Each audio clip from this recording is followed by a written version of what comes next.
All right, welcome in everyone. This is our next iteration of our Veterans Workshop this week.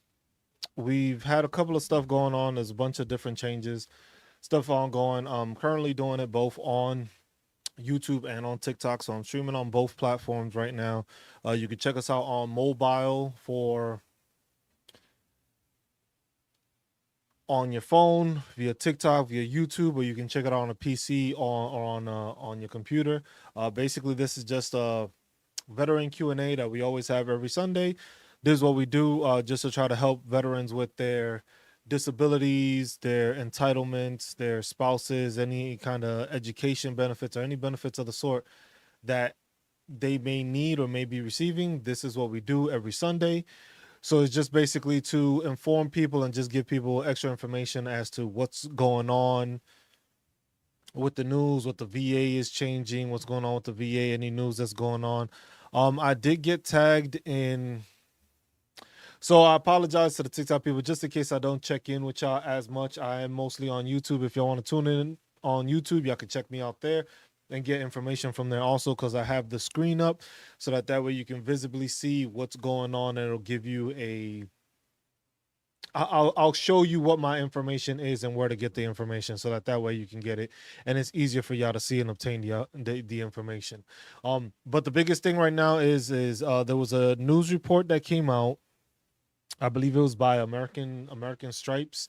It's a military, I would say, news information that they like to push out information and stuff. And one of the main things that they started talking about was that there was over $100 million in overpayment for veterans.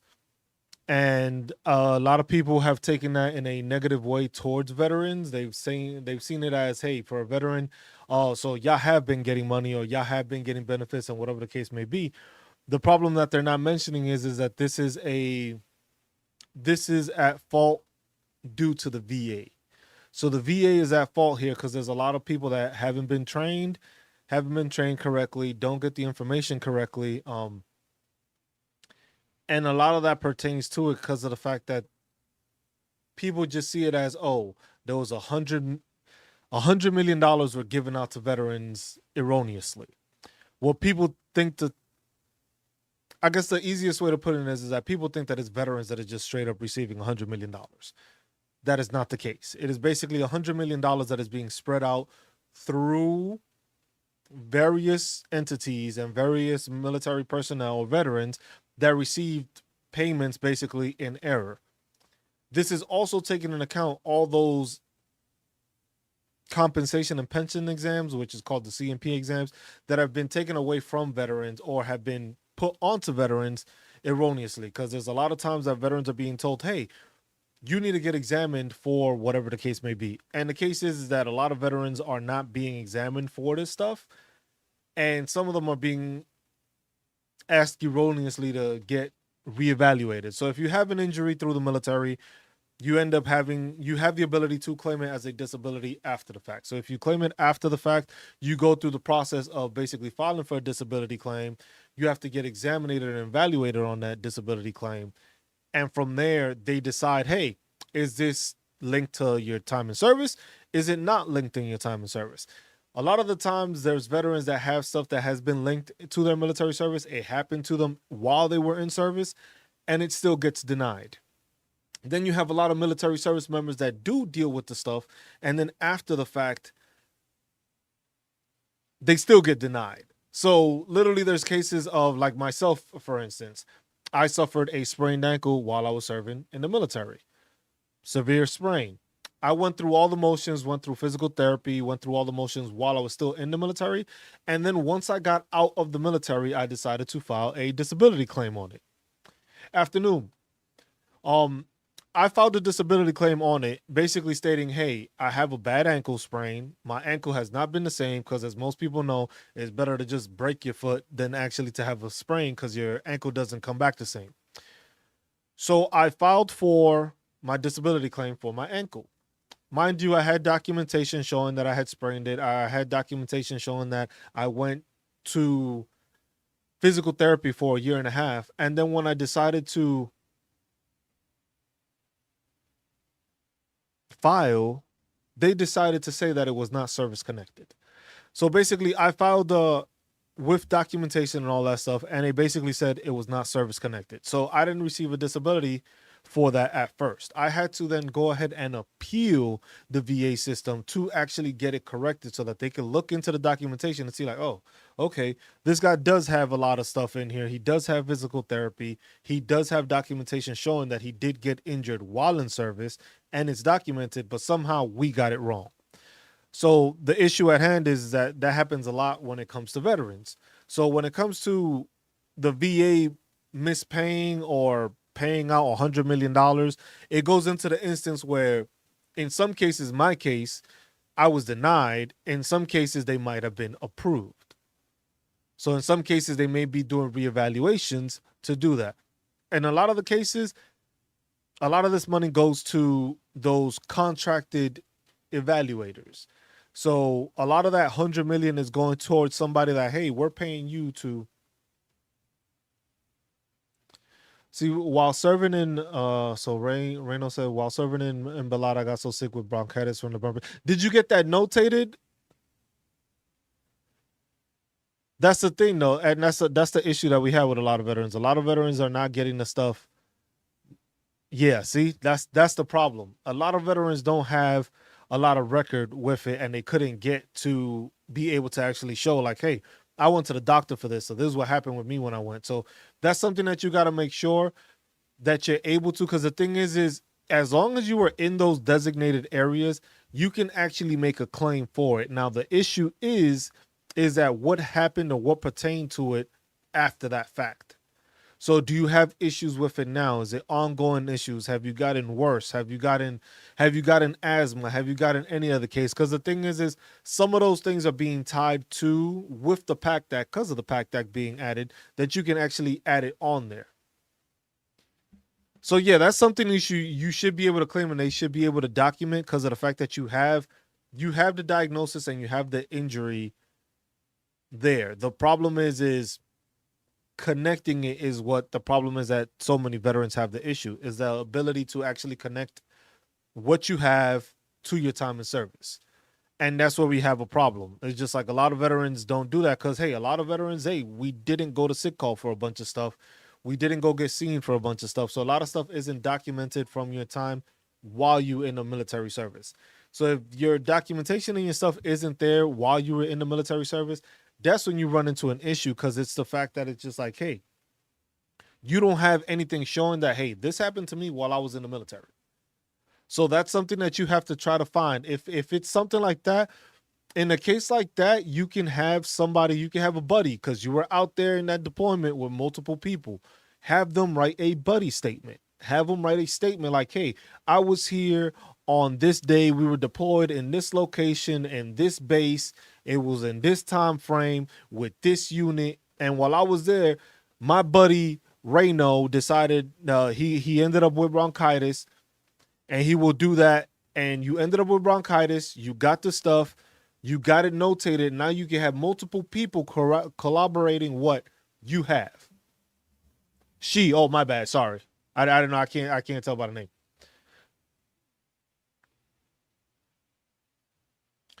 I have permanent and total. I said I could work 3 hours a day. No, because the thing is look, when you're permanent and total, there is no limitation to your working ability. Right? No problem. Because that's the thing. A lot of veterans don't get that information. And that's why I do these workshops every Sunday, is to try to educate veterans on how to go about doing stuff.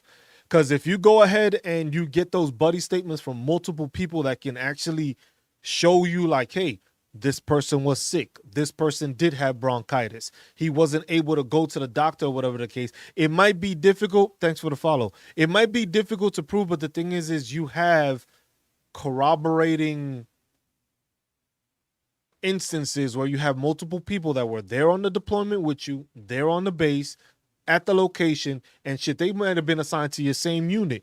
If you could get those people to write you a buddy letter, it goes to further the documentation that you have to assist you when it comes to filing. A lot of people don't understand that they need to use their buddy statements. They appreciate the vote. A lot of people don't understand that you get you can add to your file documentation by doing that, by making buddy statements.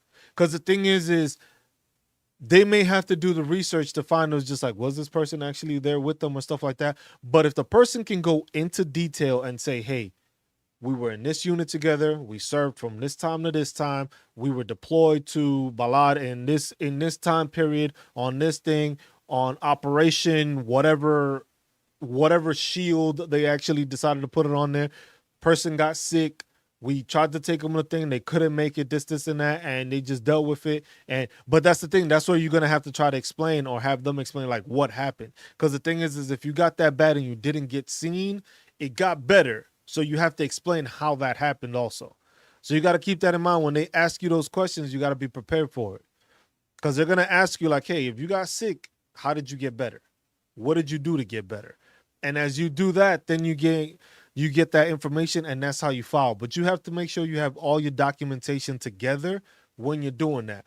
If you have imagery of the nodules that you have in you now, if you don't, try to get imagery. Try to get some document. You have to show them like, hey, look, I'm not a smoker. I have this, and this developed because of my time during the burn pits while I was there. I didn't know about it. Why? Because nobody knew about it themselves. Shit, the military didn't know. The VA didn't recognize that shit till 2022 when they did this PACT Act to register for burn pits, because they realized, damn, a lot of people were inhaling all this shit, literally. Like literally, they were inhaling all of this shit. So it's just like, okay, now we're noticing as people have gotten older and have come out, it was just like, damn, they're dealing with this shit. They're dealing with that. This is developing into this. That's developing into something else.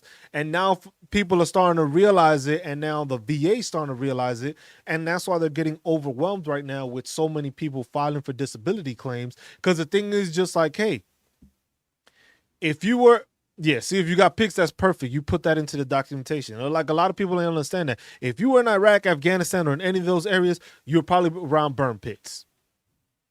You were probably around a air pollution that should not be normal for you to be around. Plain and simple. So now if you were in those areas and you were in those locations, that is an issue that you're going to deal with going forward. So now the VA is starting to actually recognize it, like, oh, okay, these people got this. They might develop this now. The same thing with, like, look at the veterans. Appreciate the Rose. With veterans of the Vietnam era, Korean War era, but mostly the Vietnam ones, because those are the ones you usually see in the VA now. It's usually the Vietnam vets that are there, stuck there, and they're the ones dealing with a lot of them. You see a bunch of them with like wheelchairs, all beat the fuck up. It was just like a lot of them didn't go to the VA because they had bad experiences the first go round. Which I have he was a colonel that I speak to, and he got out. He got out quite some time. He went to Vietnam at 18 twice. Went back to back. Came back, did time in the National Guard, got to colonel, retired. But the man told me about the story of when he went to Vietnam. He went to Vietnam, did all that, came back, served his time, and then what they tried to do was, because the thing is people fail to acknowledge, in the 70s there wasn't the same technology. What do you think about draft dodgers? They draft dodgers. You can't do shit about them. They're female dogs. That's what I'll say to that. Especially if you knew they were supposed to be there.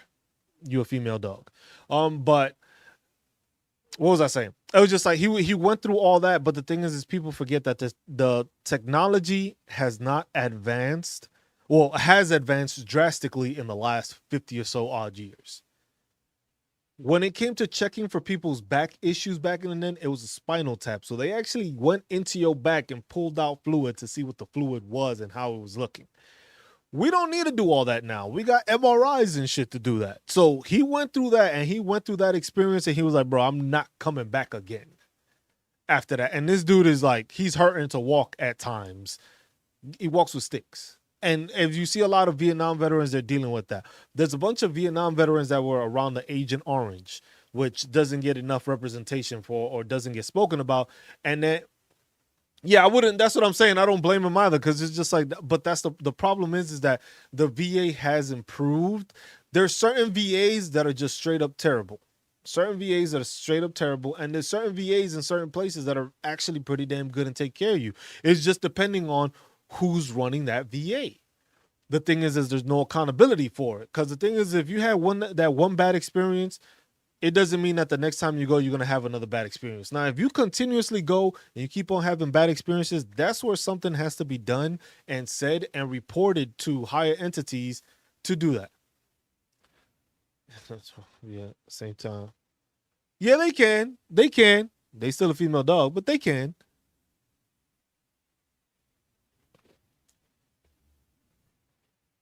Hey, Reno, no problem. Just keep that in mind. Get all your documentation straight and file for it. Make sure that you providing it as a PACT Act claim. If you have to, go talk to a VSO, a Veteran Service Organization, talk to the BFW, talk to the American Legion, talk to Disabled American Veterans, talk to what's the other one? The Wounded Warrior Project. All of these organizations are nonprofit organizations that are there to try to assist you, to try to get you your claims and all that stuff. But that's the thing that people don't understand. It's just like a lot of that stuff is just they're unaware of what's going on. People don't hear the information from where it needs to. Like, veterans don't hear most information. Veterans don't get anything or hear anything till it's after it's already been implemented or a change has drastically changed what is going to happen with them. And that's what a lot of people need to understand. When it comes to anything of the sort, it's just like, hey, you need to make sure you're providing information to the VA, or the VA should make it like a thing like, hey, if something's going to change, we need to make sure we're letting all veterans know what's changing. Like this whole mental health evaluation thing. People have been talking about mental health evaluations changes for years now. And everybody, and the problem I have with that is that a lot of the people on YouTube that have channels like mine tend to just like gaslight veterans to let them know like, oh shit, hey man, you need to file because there's an incoming change. These people have been doing this to veterans for 2 years, scaring them, saying like, oh, there's going to be changes to the mental health evaluation. Actually, something came out that says, hey, there is going to be a change. It's set for April of 2025. Now, that doesn't mean that it's going to get implemented in April of 2025. What it means is that it's going to happen, or a final action will happen in 2025 of April that may change how depression gets rated, anxiety gets rated, insomnia gets rated, PTSD gets rated. The ratings may change depending on how they think it should be changed, but it's not going to be an action that just gets automatically put. It has to be changed and put into the Code of Federal Regulations to allow it to actually be noticed. Now, if the Code of Federal Regulations changes that, once they put, hey, on effective date, hey, mental health diagnosis or mental health ratings is changing on this day, that's the official day that it's going to change. It's not going to be a different thing. It'll be on an official day. It has it as April of 2025 is when they plan to have a final action to actually, that's basically the deadline the VA is giving itself. Like, hey, April of 2025, we will have an action done to provide people with mental health awareness. Now, as we've seen before, it's been ongoing since 2022 with mental health awareness or mental health diagnosis or ratings. That is going to change when it's on an effective date. And that's what people need to realize. This is just the deadline that the VA is giving itself to make an action, to actually make the changes. But that does not mean that there will be an actual change to your mental health ratings. Another thing that bothers me is that a lot of veterans already have a mental health rating. If you have a mental health rating, that is grandfathered in.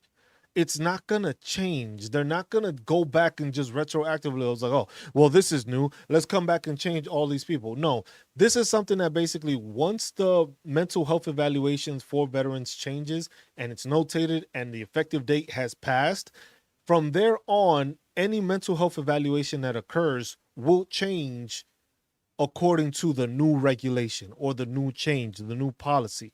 It is not going to go and check all these other veterans that, hey, if you already got PTSD, you already got depression, anxiety, all that stuff, they're not going to go back and just be like, you know what? We need to make sure to check everybody's stuff. The VA can barely check people right now filing for actual disability correctly, let alone have them go and try to backtrack and try to figure out everybody else's disability on there. Jay, thank you for the follow. And it's just like people, good afternoon, Sharon. And people need to realize that when it comes to those disability ratings and that stuff, it's just like there's changes that are gonna change. The thing is do we know what these changes are? Nobody actually knows what the exact changes are for the mental health evaluations because they're not stating that. The thing is hey, if you're gonna file a mental health evaluation now, make sure you go get yourself checked. Make sure you go get yourself some documentation. Make sure you talk to a therapist, a counselor, a psychiatrist, whoever it is that you're talking to, get the stuff notated and have it documented so that, hey, in case on April 2025, they say, look, we decided on the changes we're going to do, and these changes will take into effect, let's say June or July of next year, or maybe of the same year, because remember, they made changes to the digestive system when it came to GERD, IBS, and all that stuff. They made changes to that, and it was like a three-month difference between when they announced it was going to happen and then when it actually came into an effective date.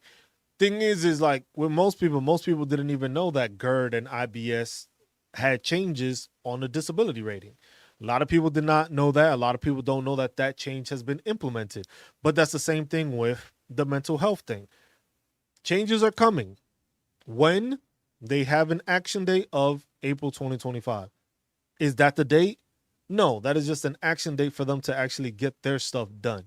Now we're just basically waiting for that to change, because once that changes, then you're better off.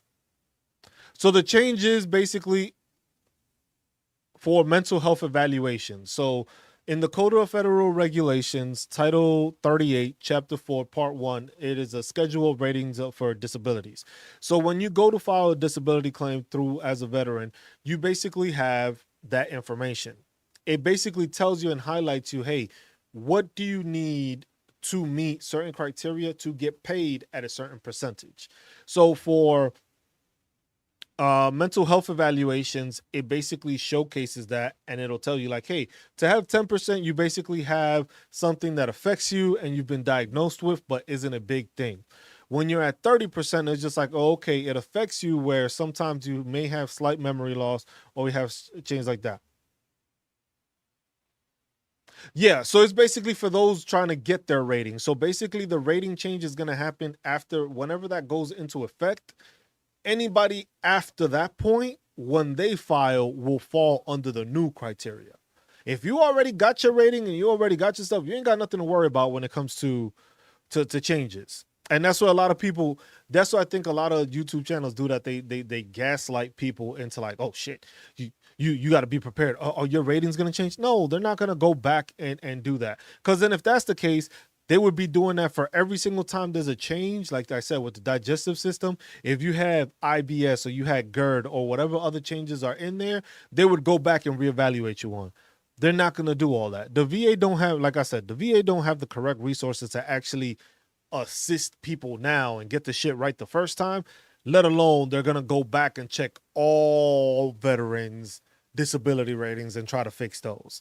So what they're basically doing is like, hey, when we institute a new change, from that day forward, anybody that files falls under the new criteria. Now, let's say you decide to like file for an increase when it comes to well, I don't even want to use mental health because that one still isn't there. Like I said, for the digestive issues, like if you had GERD or you had IBS, there's a couple other things that changed. I gotta see if I forget where I put it. But there's a couple other things that changed, and it's just like, what are they looking for the rating? That's the thing, Sharon. They don't explain that, and that's what I think worries a lot of veterans, is that explanation isn't given to anybody. So they don't know. Nobody knows exactly what the changes are. Everybody's been insinuating and saying, oh, they might change this, they might change that. It's going through the VA review board basically on who they want to talk to basically psychiatrists and stuff like that, and change it. I'm a regional office retiree. I tell veterans to look at their narrative letter. It tells you exact. Oh yeah, yeah. Oh, okay. Yeah, my bad. I missed that. But yeah, that's information that they say they're looking for. But the thing is you also got to tell them like the Title 38 is where a lot of that information is in depth in, and that's where they'll find like the exact criteria of what it is. Now, the exact criteria may mean different things. Not everybody has the same levels of depression. Not everybody has the same levels of anxiety. Not everybody has a thing. But the Title 38 solidifies it and says like, hey, if you meet these requirements, that's how you get a percentage. But at the same time, it's not always that simple because people need to realize you need to be diagnosed with it. You need to have documentation showing that. You need to have all that information that actually qualifies and shows you like, hey, this is what you have. This is what you got diagnosed with. This is how severe it is and stuff like that. Like for me, in my case, I just had depression and anxiety. When I actually went and spoke to the therapist, they was like, no, bro, you got PTSD. And I was just like, oh, okay. I was just like, are you you're gonna ask, are you sure I have PTSD? And it's just like, well, this is the symptoms, this is the stuff, this is what you're showing, these are your symptoms, this is all you've explained to me and what we've been talking over, and these are clear signs of PTSD. And I was like, oh, okay. So what did I go ahead and do? I went and I filed for an increase and I filed for PTSD. And then they increased it and I got an increase through that. But it was why? Because I got the documentation, I got the diagnosis, and I spoke to basically my therapist, and my therapist was like, hey, you got PTSD. And then it was just like, oh, okay. Then he switched me to another therapist that specializes in PTSD stuff. And that right there also showed documentation that it was just like, hey, I went to talking to a regular therapist to now, hey, this is a person that specializes in PTSD. That is also in the documentation. And yes, paperwork is the most important thing for veterans, and veterans don't understand that. But the thing is there's so many different pieces of paperwork you can do. Like I said, buddy statements is one of the things that most people overlook and don't do that. And it's just like people don't understand that. And it's just like, that's something that people need to understand. It's just like, you have the ability to obtain your disability ratings. You have to do it the correct way. I made a video on that on YouTube. It's just like, when you file, win your claim. Because the thing is a lot of people are filing disability claims, but they're not doing it in a manner that actually supports what they have.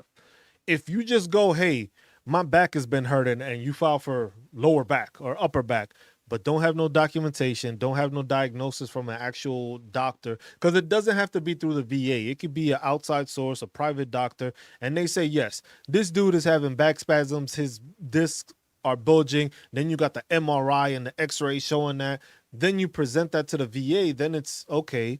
Now, how is this tied to the military service? And that's where a lot of people get hemmed up, because they don't have a nexus letter. A lot of people don't know what a nexus letter is. It's just like, that's a document from a medical professional basically giving you the information and stating, yes, the injury or whatever is going on with said person happened due to the fact that, hey, this is service connected to their time in the military. So this back injury came from the issues of running, rucking, jumping out of planes, or this one incident that he had in service, which is notated in service, and it's gotten progressively worse over time. So that's the stuff that people need to realize and understand, that all that documentation goes a long way to assist veterans. Assist yourself. You have to make it, without a doubt, show the VA like, look, this is what's going on with me. This is what I have. This is the issue. And then you also make sure you're referencing Title 38, Chapter 1, Part 4, so that it tells you like, hey, this is what it has. The 1151 claims, I believe that's the one. The 1151 claims, I believe, are the ones that is just like when the VA does an error. Is that one? VA got so many damn forms. Like, VA has so many damn forms, but it's just like, I believe that, yes. So with that one, it's just also, you gotta document what you say. The malpractice, you have to state what is going on and what happened. If person said like, look, because the thing is there's certain things that have to happen when a CMP examiner is examining you. There's certain things that have to happen. Hey, Seven, what's up? So I forget what the little thing is called. It looks like a little protractor. Well, not a protractor. What the hell is it called? It's the little thing that they have that shows like the angles that you have. I forget what the hell the thing is called. If you already P&T, like you can file for it, but then it might lead to a reevaluation because it's just like if you have malpractice, but that's something that you could do to just basically report a person that's doing it wrong in the first place. Let me see. I'm 1151. I'm searching for it right now. See, because that's why I do this on. Why isn't it showing up? And that's why I hate looking stuff up on the VA site because of the fact that a lot of the stuff is not on there. So, and that's why I do the stuff here. Like I do it on YouTube and on TikTok, but on TikTok it's off the phone. On YouTube, I actually highlight and show the picture of what's going on there. So if you check it on YouTube, it'll show you like, hey, I'll show you the video, what I'm actually seeing, and that way I can actually show you. Because it's like, look, I went to find a VA form on the va.gov website, and I typed in what? 1151. 77, appreciate you sharing the live. And Sharon, thank you for sharing it. I just found it on an MRI 3 months ago. Wow.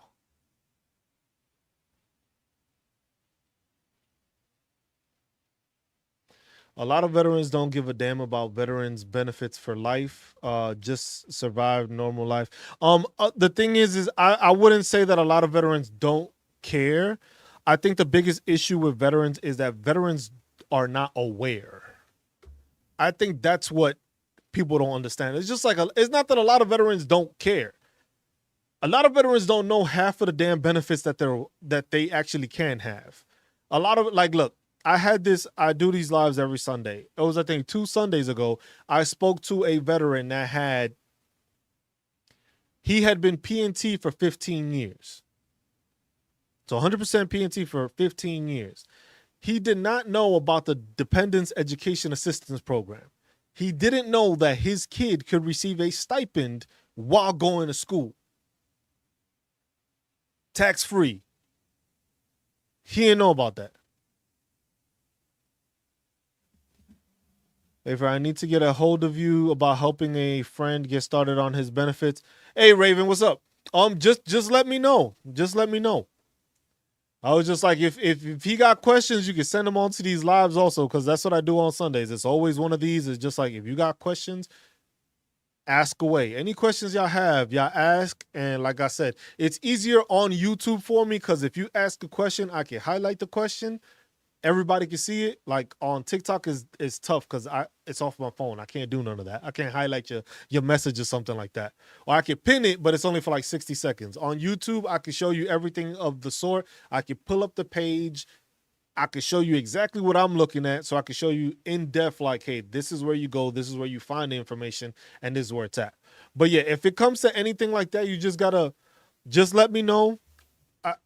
I answer questions. If people got questions, I answer them. I try to get people their thing. But like I said, it's not that veterans don't care. It's that veterans don't know.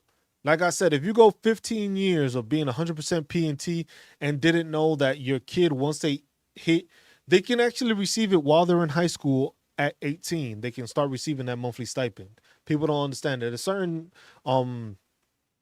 criteria you have to fit. But at 18, at 100% P&T, your kid can start receiving a stipend while they're still in high school or the senior year in high school. A lot of people don't know about that part. But then they also don't know going forward. He likely qualifies for VA benefits but doesn't have time or energy to fight to get them. Raven, he's going to have to make the time. He's going to have to make the energy because in order to file for VA disability, you have to be prepared when it comes to making your stuff. 7, yes, I am. And thank you. Thank you for the support.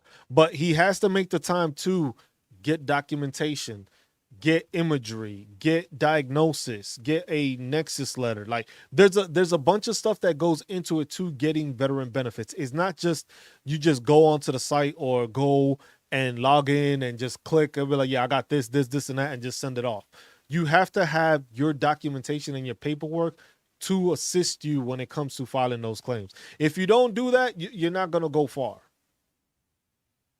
Let me see if it's malpractice. Sharon, I'm trying to find the 1151 form, but on YouTube, you can, if you're on YouTube, you can see I'm searching for it. Malpractice doesn't show up. 1151, you search for it, it gives you two options. It gives you disability compensation, which that shit, the number don't even get close to it. And then, or is it this one? Let me see, because it's under 1151.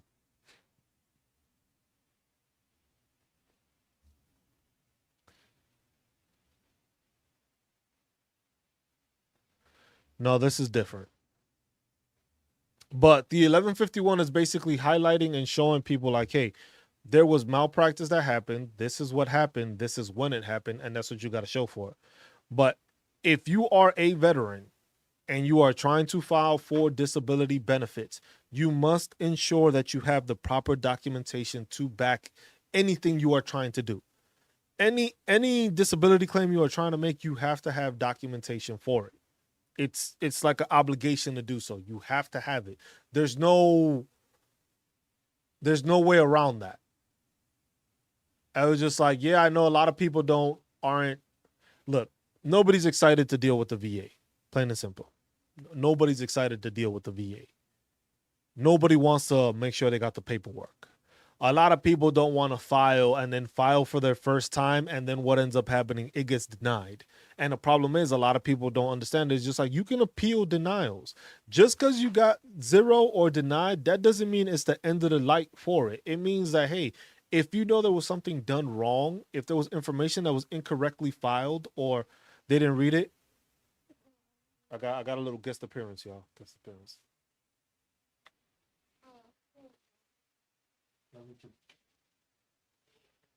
That was a little guest appearance by my daughter. But yeah, it's just like a lot of that stuff people need to realize that you need to file and you need to have that documentation. Any medical information that you can actually provide that highlights the stuff is just like, that's what you need. Injuries. But like I said, buddy statements are not the biggest and the heaviest thing to use, but a buddy statement can go a very long way because you can have different people corroborating your story saying, hey, you got injured because of this. This injury happened because of that. I was there when this person got injured. I was there on that day. A buddy statement, Raven, a buddy statement is basically, let me see, hold on.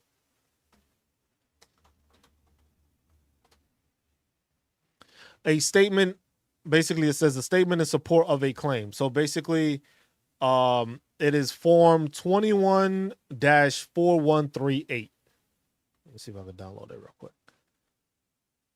Yeah. So if on YouTube I have it, let me see. I think I can. That's the thing. That's why I say I don't like doing it on TikTok as much because of the fact that I can put the link in to the PDF on my YouTube. So if somebody needs that form on the thing, no, it does not have to be a medical professional. This is a claim, basically a statement of claim, basically from whoever. Could be a spouse, could be your wartime buddy, could be somebody you deployed with, somebody you were around. Them basically making a statement of like, hey, this is. So let's say whatever they're claiming, that statement is to corroborate what they're stating. So basically, you had that back injury when that dude fell off the damn LMTV because he jumped or something happened, hit a bump and he fell off or whatever the case, and that's how he got injured. That would be you putting a statement saying like, hey, on this date, I served with this person for this long. I was in this location, in this installation. I was in this unit with them. We were on this training mission. And shit, if you got the name for the training mission and all that stuff, you put all that information in there. I was there on this day when we were on this training mission, when we were on that vehicle and the vehicle rolled over or whatever, and he fell off and he hurt his back on there. We went that day and we went through this stuff, and you putting all that stuff in there. He's got bad back and bad knees. His knees have been twice and he sees a chiropractor. So you have to, so with that documentation, so basically he already has documentation and record of injuries there. The issue is that those same doctors are going to have to provide what you call a nexus letter. A nexus letter is a document from that medical professional saying that the injuries that he's gotten because of his knees and the surgeries he's gotten because of his knees were caused due to his time in the military. So that doctor has to write a statement basically connecting his injury to his time in service and why it happened in service. Because the thing is if he has those injuries and he doesn't have that documentation showing like, hey, this is how they got injured, this is when it happened, this is the reason why I diagnosed them with like messed up knees or whatever the medical terminology is because of his time in service, and this is when it happened. So you have to make sure that you're putting that information in there so that information is there through the medical provider. So the medical provider on that part is helping you get that done. And then a buddy statement can be on top of that, like, hey, like I said, having a buddy that was there when these injuries happened or something happened goes a long way. Because now if you have a medical provider saying like, hey, I diagnosed him with this and this and that, he gets seen for this and that, and then you have a buddy that was there just like, yeah, I was there when he messed up his knees or stuff like that. Now you have two different documents that are basically highlighting the fact that, hey, this service member probably got these injuries while in service. Yeah, and that's what it is. Those letters go a long way. It's just that a lot of veterans don't know to put those letters in there. It might help, it might not, but most chances are it's gonna help better because of how detailed that information is on there, saying, hey, this person got injured. This person got injured because of this. It happened on this date. This is the documentation. Here's my medical imagery showing how bad my knees are, how bad my back is. This is a nexus letter from the doctor saying, hey, this happened because of his military time and service, whether it was rucking, running, jumping out of planes or whatever incident. And then you provide your medical records if you can get your medical records also, which everybody should be able to obtain a copy of their medical records. I have to figure out exactly how you do that once you've been out, because I know there's a lot of people that have been out for quite some time. Then they decide to do their ratings. Hey, Cam Loco, appreciate you, man. Cam Loco says, hey, Just Cruz, just stopping through to show support. All of us veterans appreciate the time and knowledge you give every day, every Sunday. I appreciate it, man. I'm just here, man, trying to assist everybody, man. That's all it is. I'm trying to help us out. Trying to help us veterans out because a lot of veterans are just not aware. And that's the biggest issue. That veterans are not aware. They don't get this information. They don't obtain this knowledge. They don't know where to go to get it either sometimes. So that's why it's just like doing these and finding these and doing it on YouTube where I can show you my screen and do it like that. It goes a long way to actually solidify a person's claim and get them benefits or entitlements that assist them, their family, and their future, basically.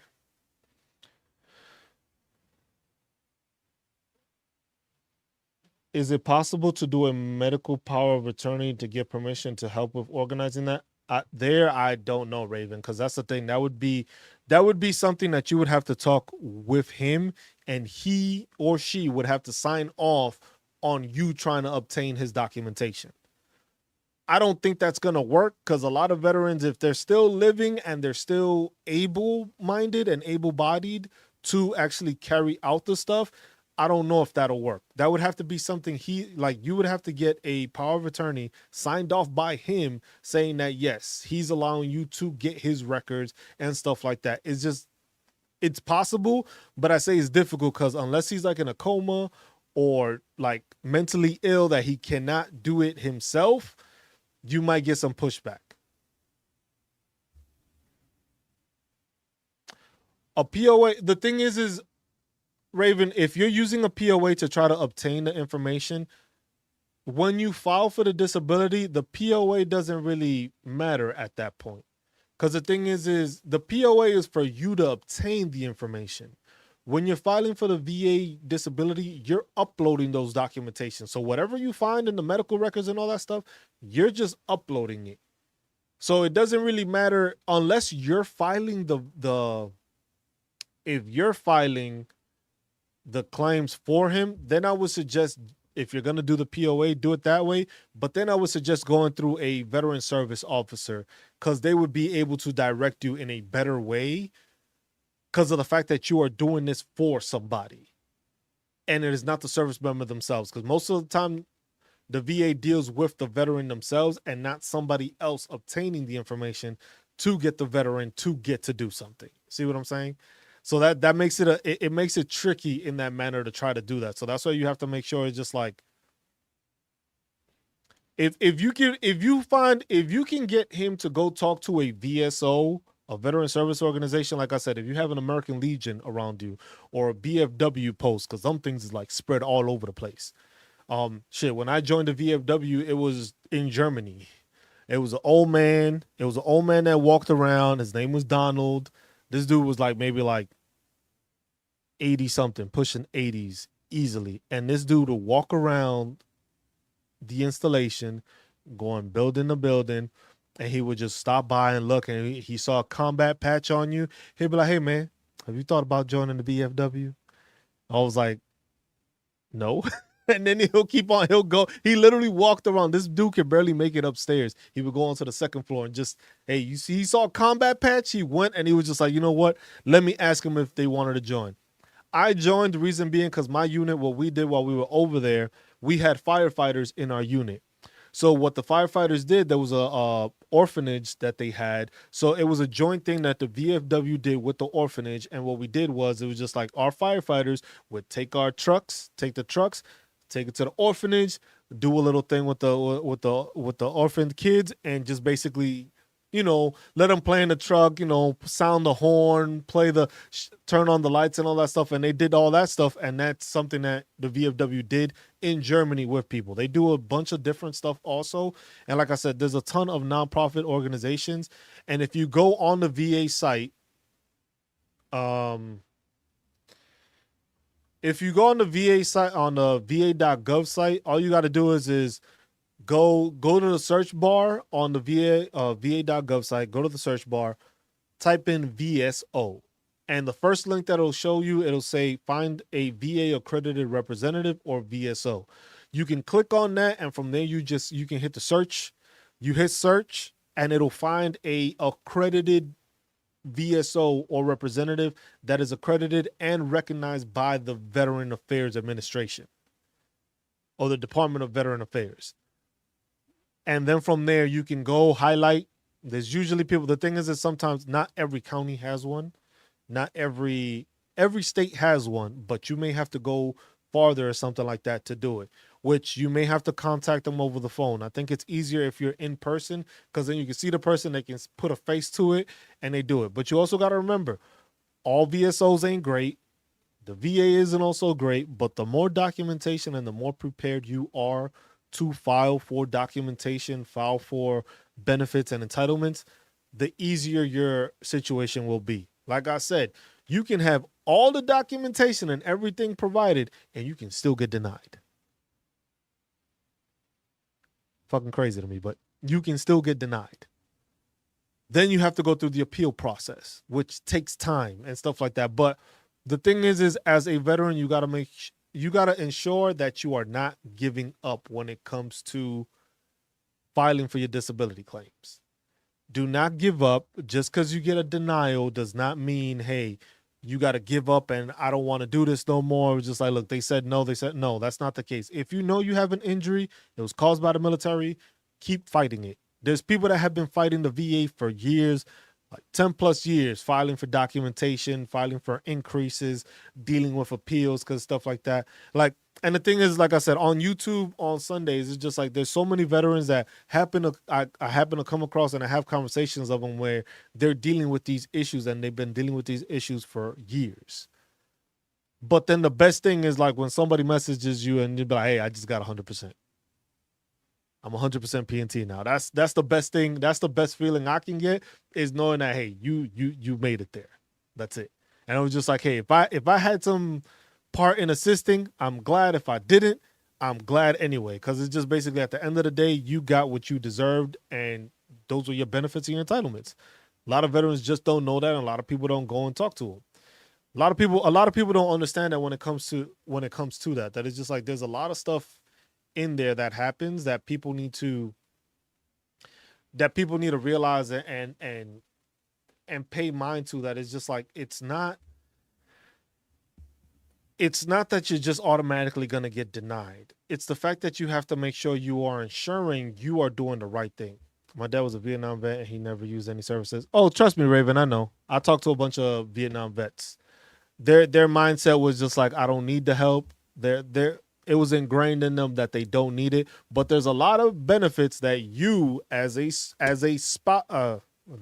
you as a dependent of a Vietnam veteran war, you can get a lot of benefits from there because of your dad being a veteran.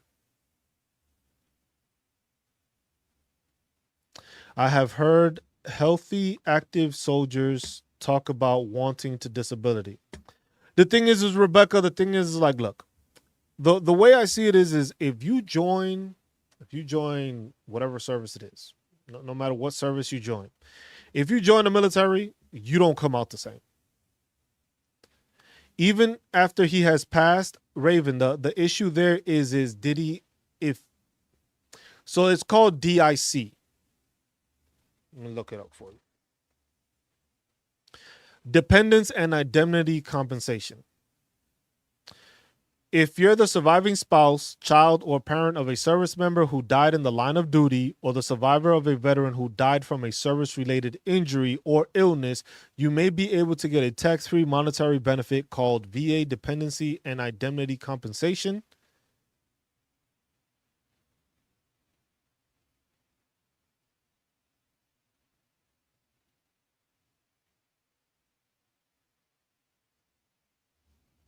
Well, it's like the thing, Rebecca, is just like with a lot of it. So, Raven, you may need to go and talk to a VSO. Find, if you're gonna help your buddy, help yourself out. Ask him what you may need to see if you can file for something like that. It's called DIC. You talk to a VSO, he's gonna know what you're talking about. The DIC can prepare you, but the thing is if he didn't go to the VA and never got any benefits or anything like that, it may be. That's why I say talking to a thing. Talk to a VSO, because basically what you can do is if that heart attack was caused because of some conditions that he had because of the military, you may be able to receive those payments. Now, if it wasn't, that's where you may have an issue, but then that's when you have to talk to a VSO.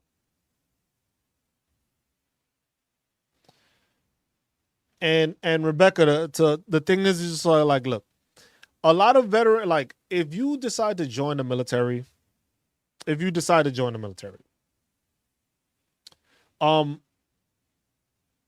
don't come out the same. No matter how long, how short, you don't come out the same. Those people that went through basic training and either broke themselves so bad that they couldn't continue, they didn't come out the same because they got broken while they were in basic training. A lot of service members, you see it, like, look, you see a lot of it on TikTok. A lot of TikTok lately TikTok has been actually pushing a lot more military people to my feed. The thing is the negative stuff I keep seeing about the military. I saw a lieutenant that was talking about she had a SA happen to her and she was denied promotion because she had a thing because they filed a fake document on her name. And there was another one that it was like a staff sergeant that she reported somebody and something happened and she didn't get picked up for her stuff also because she basically made a claim, but it wasn't found to be the There's nothing to prove it. But a lot of the times, it's a lot of injustices that happen from the top that they look out for those people at the top and they disregard what that lower enlisted might have said or what they might claim or what happened. The amount of times that you hear all those stories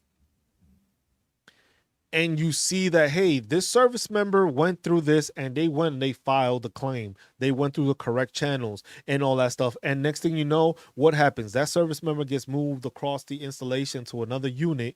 And then they come with that. Mentality of when that new unit gets them, it's just like, oh, this is the person that made that accusation. So instead of you actually getting a clean slate or something, you get put with something like that. And now you have that label on you when you went through something like that. And there's many instances where it's just like, yeah, people deal with a lot of stuff through the military that happens, but it doesn't get notated because the military doesn't want to notate it, or the military doesn't want to have to do anything with that.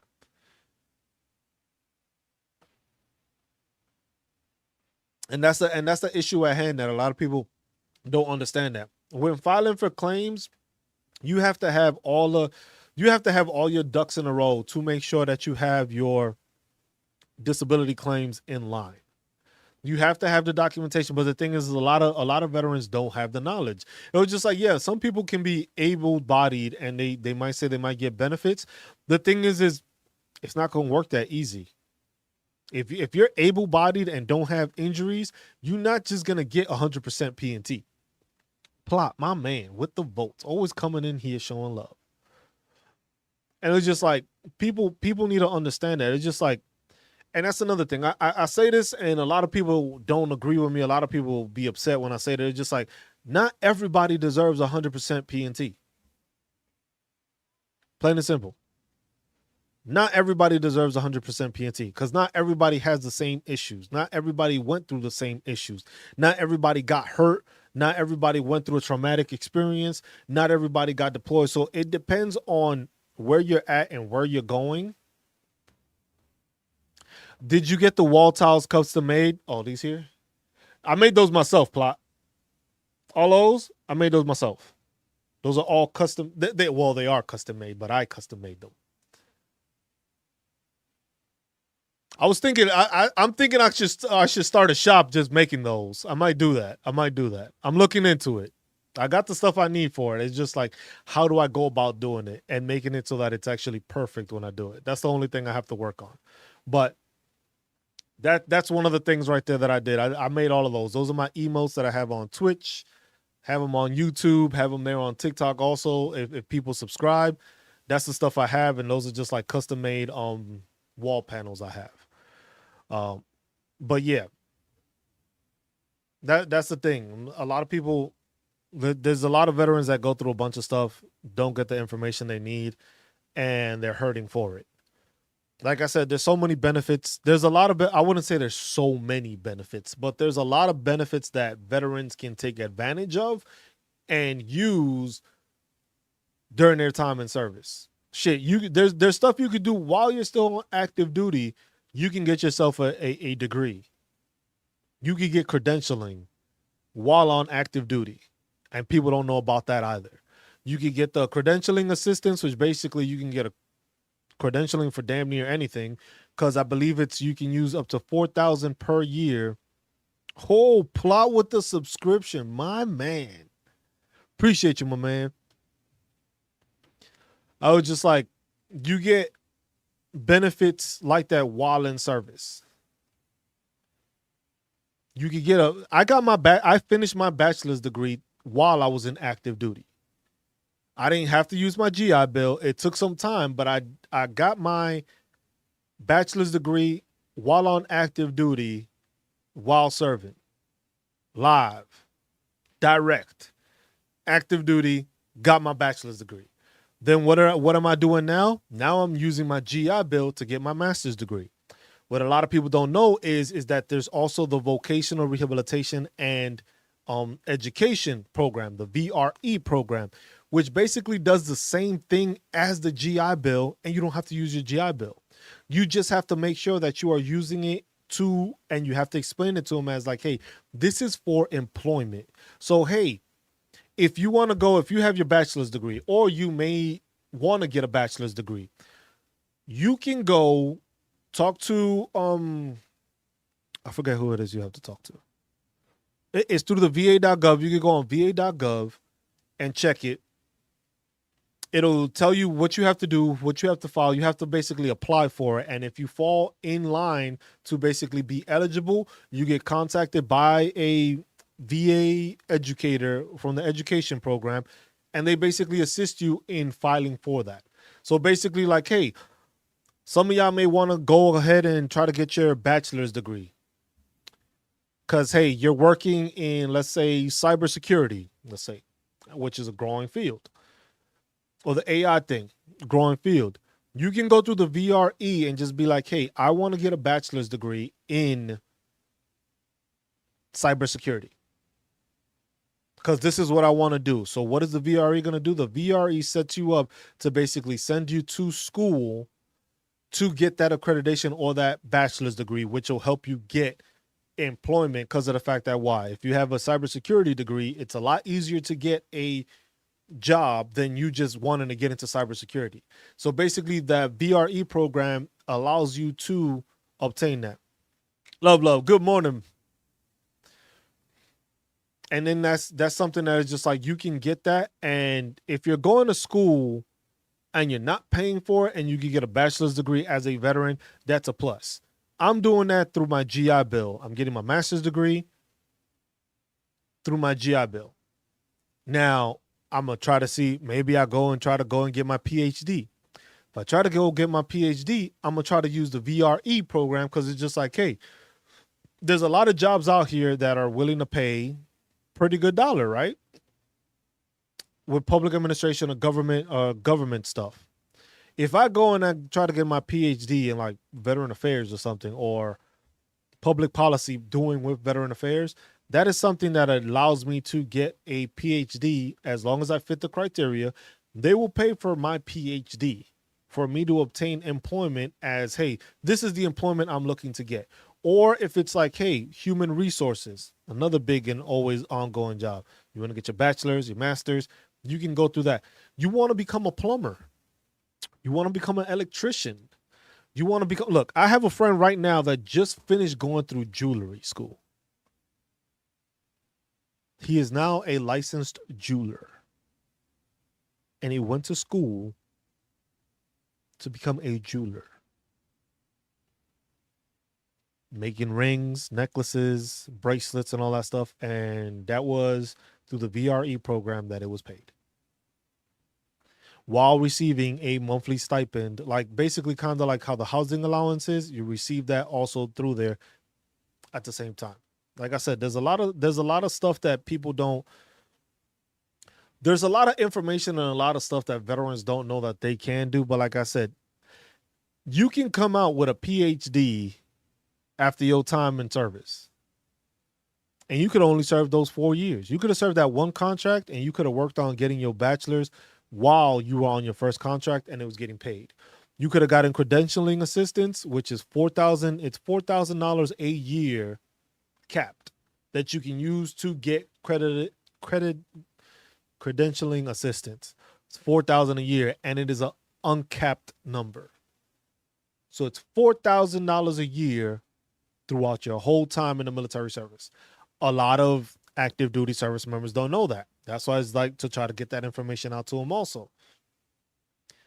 But there's a lot of stuff that you can do and a lot of stuff that people don't realize. It's just like that keeps on coming together. There's a lot of stuff that helps you prepare for your future, prepare for your kids' future, prepare for your family's future. There's tax exemptions. There's education benefits because some schools and some states, every state, look, all states are not created equal when it comes to veteran benefits. But for some, it's just like, hey, you can obtain schooling for free in certain ones. Some of them, they give you a scholarship. Some of them are grants. Some of them is just like, hey, your spouse can go to school for free. And it's just like people need a understand that information. They need to realize that all these benefits are out there. The thing is that we have to make sure that we're educating veterans to notify them like, hey, this is what's going on. This is the information you can find. This is the benefit that you have not obtained or managed, or I wouldn't say taken advantage of, because it's something that's there for you. You just haven't been aware to actually know like, hey, this is a benefit that you receive as a veteran. For some benefits are once you get to 100% P&T, so when you're 100% permanent and total. It doesn't count when you're TDIU, which is the unemployability one. It doesn't count the temporary, and it doesn't count the scheduler one. The difference between those is when you're 100% temporary, it's usually because of surgery, or basically you're going to have surgery and they know you're going to be 100%. Yeah, love is from California. And it's just like, that's 100%. You got the scheduler, which basically is like you got to 100%, you're rated at 100%, but the VA doesn't see it as static, which means that they know the issues are going to get worse. They see it as your 100% scheduler, but they gave you the 100% rating, but it's not permanent in total, because they think it and they see it as, hey, you got all these ratings to 100%, but chances are you are not going to keep 100%. Because they're going to reevaluate you. The TDIU is the temporary, the unemployability one, which you get 100%, which is that you have a rating of 70% and another one of at 40%. And it's basically because of those injuries or ailments, you cannot work or gain employment. Then they pay you at that 100%. And then you have the P&T, which is permanent and total, where it's just like the VA knows is like, hey, you have static issues, which they know are not going to improve and are most likely going to worsen over time. So they give you the 100% permanent total. If there are all these benefits available, how come we have so many homeless veterans, in your opinion? So the question from Carlos is,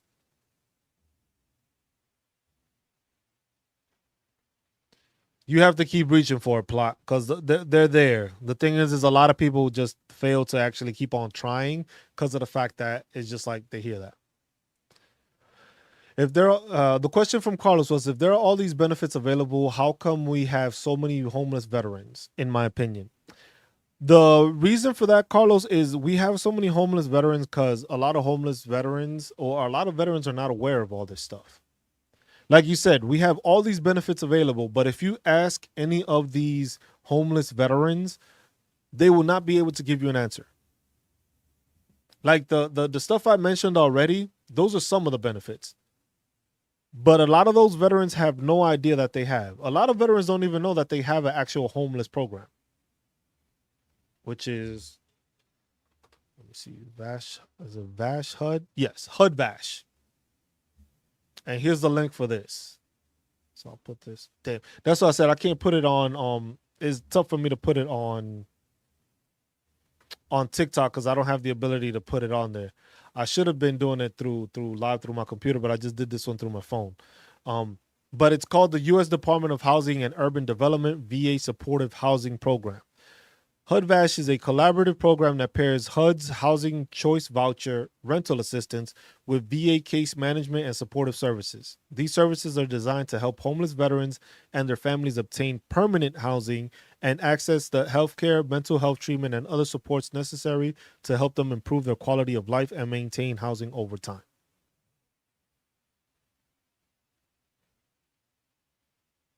Hey, Plot, if you got a DD-214, you can still apply for benefits.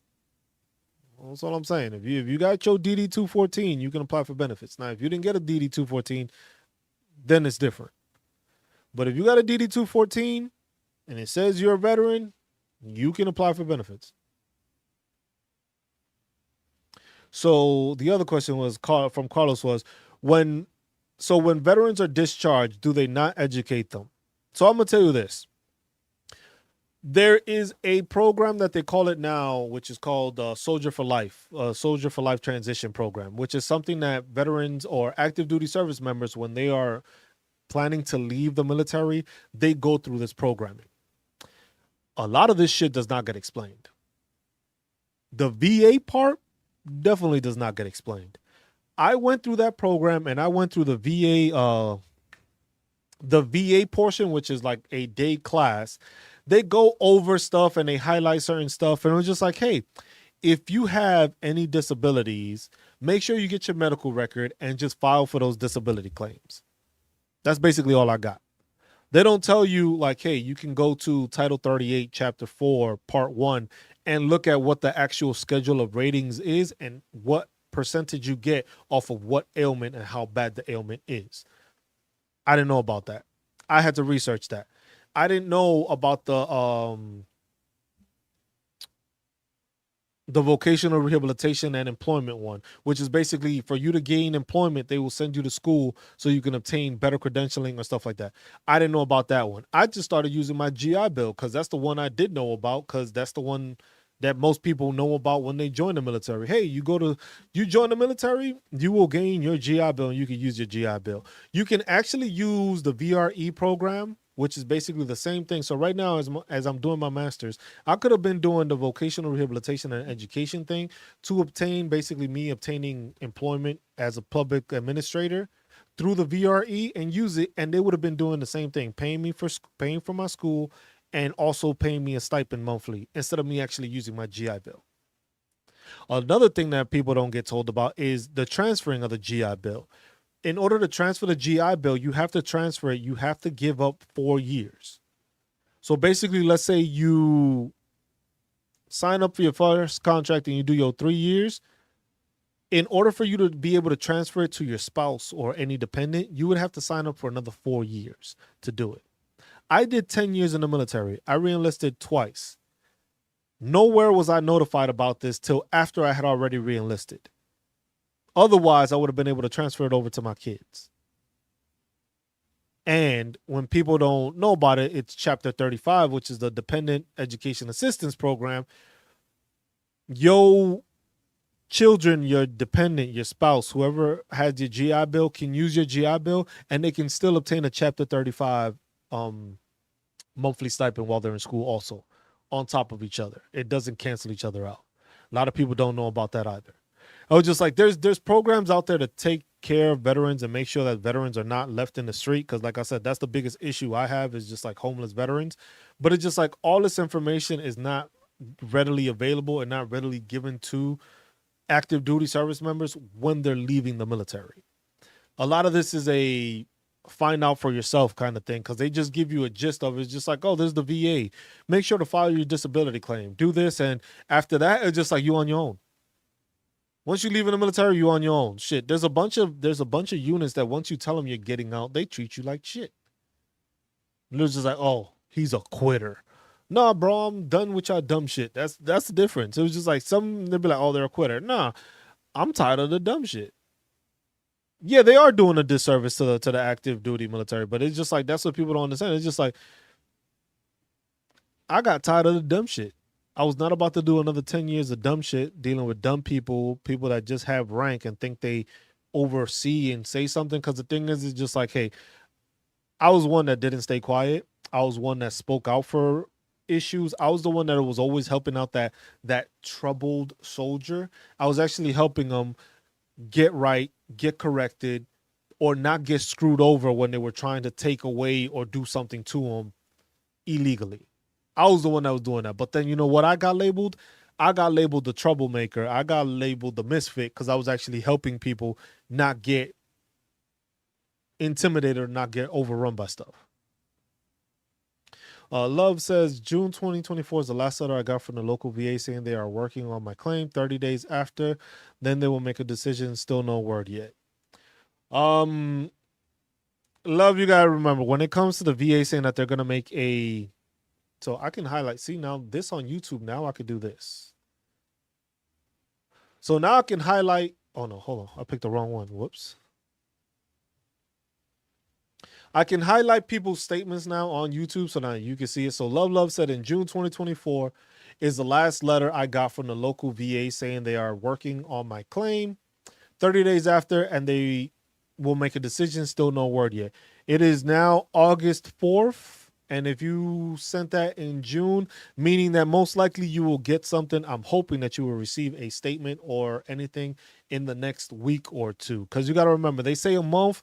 That means that they're going to wait till the last day, and then when they send it out, it's their mail for some reason is the slowest damn mail ever, and it takes much longer to get to you for some reason. But that's one thing I've never understood with the VA. It was just like when they send you a letter and it's just like, oh, we're gonna do this, it takes longer. So I would say you should probably receive a letter within the next week or two. Any information basically pertaining to what happened, you should be able to get that within the next, I would say, next week or two. If that's not the case, make sure to call the VA within the next week, because you got to remember it's August 4th, and well, where are we at?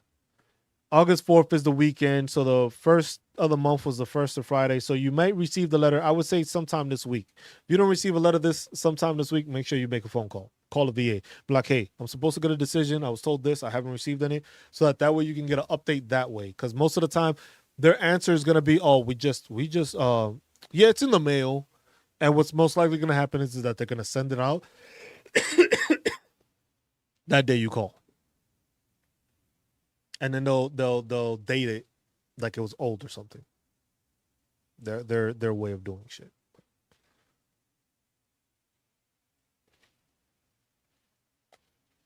Nice. Your rep sent additional medical records. Good, because then you have more information to go off of. So you got to remember then if that has to be reevaluated also. If you're sending more information, it gets reevaluated. So when you send more stuff, shit changes. And it's just like time resets. The VA has a weird way of going about making sure things are taken care of. They do it in a very weird way. So that's something you gotta keep that in mind when that happens. It's just like, yeah, if you sent it, they're gonna reevaluate it and take time over to do it. But like I said, there's a bunch of stuff.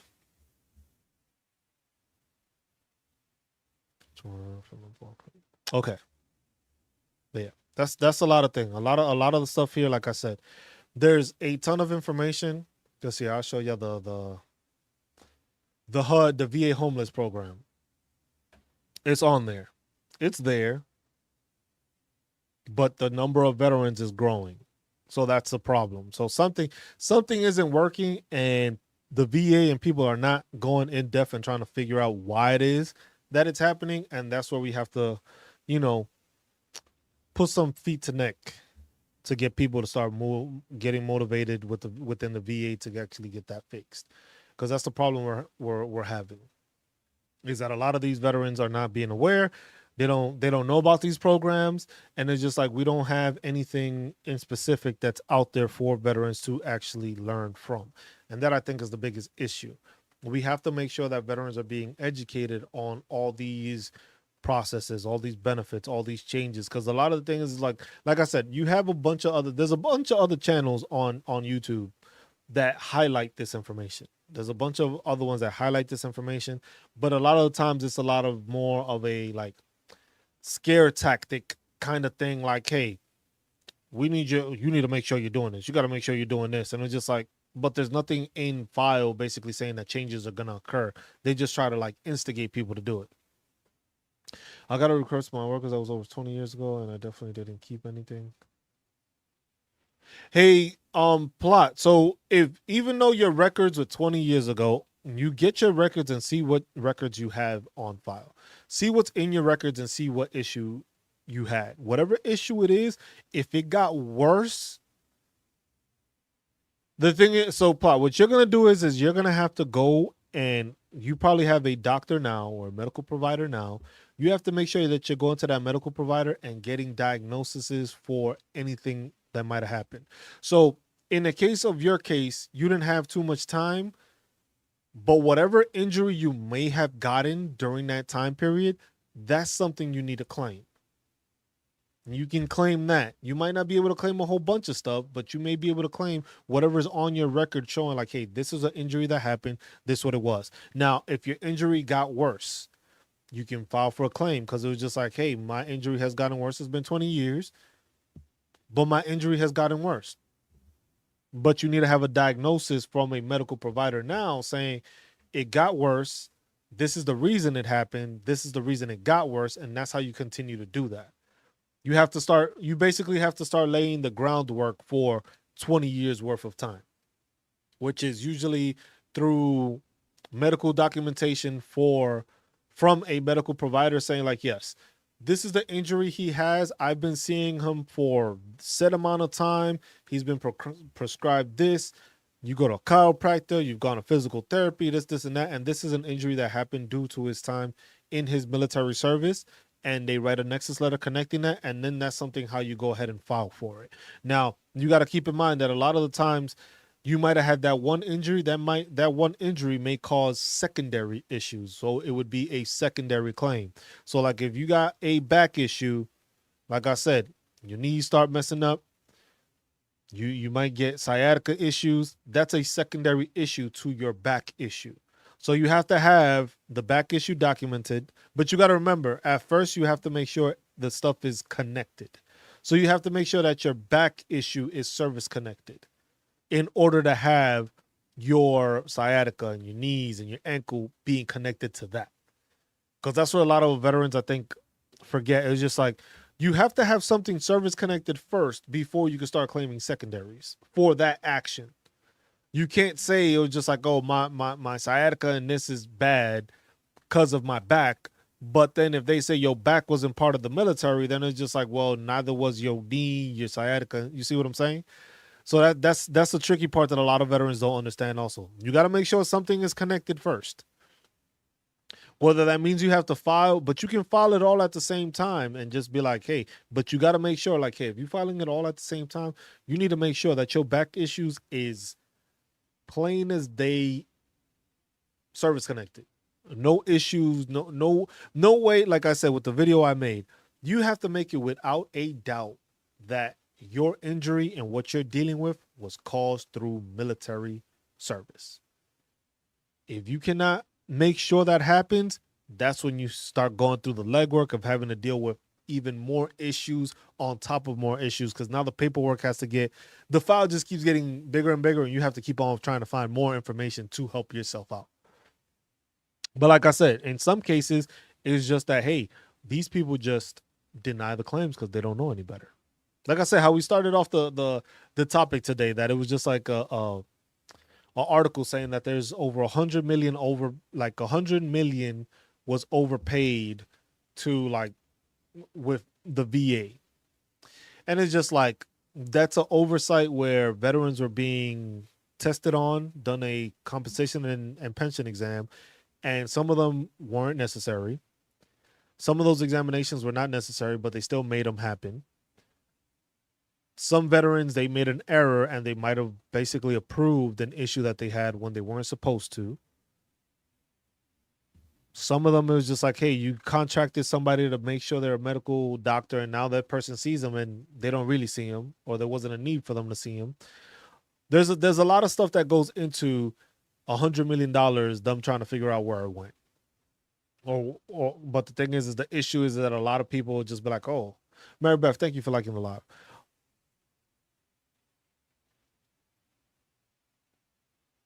Said the VA said the board could not make a decision because of the error. And not, like I said, that's the issue with the VA. The VA is not holding itself accountable for the issues that it's dealing with. So you mean to tell me that something happened because of the VA, but the VA can't fix it? You see what I'm saying? Like that's the issue that a lot of veterans deal with. It was just like, you're telling me that the VA acknowledges they messed up, but they don't know how to fix it. They just, that, you see what I'm saying? Like it's hard to get that explanation in there because the VA doesn't understand itself, is basically what you're telling me. So you're basically telling me that we are going to an entity that does not actually understand or can correct the error that they made. That's a problem with the system. That's something that has to be fixed. You can't just tell me that you made an error, you acknowledge you made the error, and then it was just like, we can't make a decision on it because of our error. What? Like in what place does that actually make sense? And people just don't realize that, and people don't understand that. But like I said, it's just it sucks that veterans, spouses, dependents have to deal with such issues with the VA and always have to continuously fight to make sure that we are getting the right benefits, or we are getting approved for our benefits, or we are getting what we earned through military service. So it's just, it's difficult to deal with the VA. And then the thing is like, it's funny because I just did a paper on this. The continuity of the VA is what causes issues, because the VA doesn't have any continuity when it comes to the administration. Like, you have people that are in charge of the VA, and then that person resigns after a couple of years because they're like, look, this is a shithole. I'm done. Another person takes in. So, because I believe they just put another VA director in recently. Now, that person's going to be in place. Now, when either Harris or Trump wins this election, they're going to probably put somebody else new in there that they handpicked to run the VA. Now, as you see with like the Project 2025 stuff, it was just like, there's stuff that can benefit veterans and there's stuff that's going to take away stuff from veterans. That's in there, and that might get implemented depending on how Congress votes on it. So at the same time, it's just like, what are we going to do if there's no continuity? You don't have the same people. It's never the same thing. And the issue is just like, there's one thing I know a lot of Trump followers say. It's just like, oh, Trump gave veterans the ability to pick where they go and get assistance, right? What they failed to mention is just that is a great thing. Don't get me wrong. Trump doing that is a great thing. The issue at hand is that you may be able to obtain care somewhere else. So you can pick where it is, but you have to get a referral for it. The VA must not be able to take care of you for you to be able to go to an outside entity. It's not that, oh, you could just go to the VA and be like, look, I have this issue. I want to go here. I don't want to talk to you about it. No, you have to go through the VA, and the VA is basically stating, yes, oh, you want to go to a chiropractor for your back issues. Okay. They look into the system. They see how far you are. I was like, damn, this person drove like 2 hours to get here. Okay. Well, we have a chiropractor here. It's a 2-hour drive, but we have a chiropractor here. And it was just like, but since he doesn't have availability, we'll allow you to go and serve yourself and take care of yourself. What up, Beard? At a outside facility. The issue being with that is you're getting that from an outside facility, but then it's on the authorization through the VA. So like for myself, Beard, with all the gifts, appreciate you, my man. I appreciate you.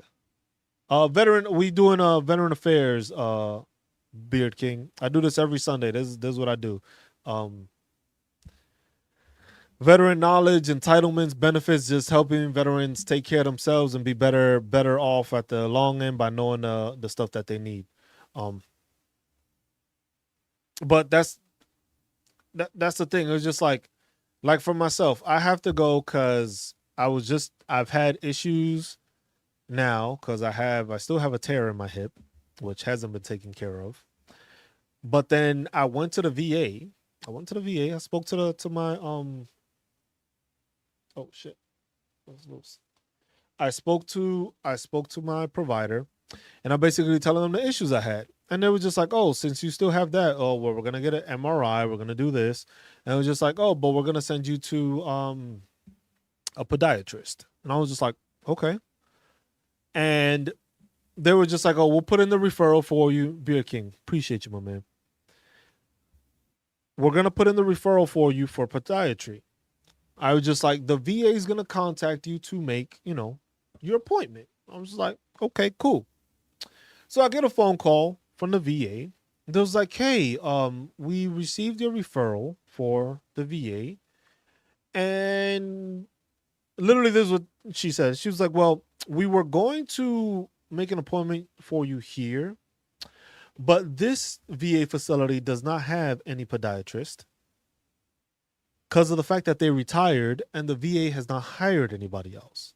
So what we're going to go ahead and do is we're going to put this as a community care thing. So where are you from? Oh, this city. Okay. These are the different ones we have available. So we'll send you and we'll contact them so that they contact you about making the appointment and stuff like that. So it was just like I didn't really get to pick where I went. It was literally whoever's in the network of the VA. So like I said, that's another part of that people don't understand and don't make mention of. It's just like, yeah, you're able to go to care outside of the VA, but the care has to be within the VA network. You just can't go randomly to whatever doctor it is. If the doctor is not associated or in the network of the VA, they don't I wouldn't say that they wouldn't cover it, but you have to go through the stuff to basically make it like, hey, I want to go here to do it. Cause then you're probably gonna have to file more paperwork to get that to happen. Cause it's just like, well, they're not in network, so we'll do this. We'll send an invoice to them. They have to let us know what it is that they're doing, how it is that they're doing it, and they send us the invoice. And then from there, so it goes, you can do it, but it's a lot more paperwork. But then it's also depending on if the VA feels like, hey, we got the person to do it. We'll pay you, we'll reimburse you for mileage, even though it's a 2-hour one way, 2-hour back. So 4 hours just to get seen for like 20 minutes. Sometimes I don't think that's worth it. But like I said, that's stuff that people don't understand. It's just like, yes, Trump did a great thing by doing that. You get care from outside. The thing is you still got to go through the process of doing it, and it's not as clear cut because they have to be in your veteran network, in the VA network. If they're not, you have to go through the process of getting them into the network to see if they approve. Because some doctors will do it. If they're smart, they will, because that's easy money that they'll get. But mandatory to recognition of veterans child of VA benefits purposes is reminded.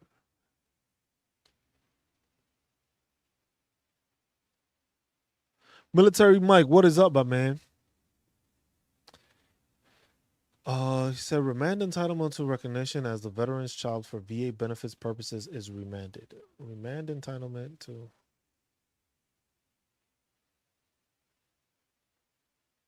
So that's the letter that they sent you, love?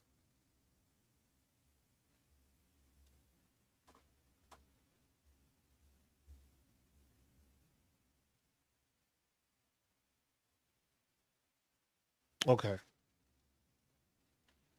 Yeah, because that's the thing. It's just like certain things they say and certain things they don't. And that's the issue. How you doing, Mike? How's your Sunday?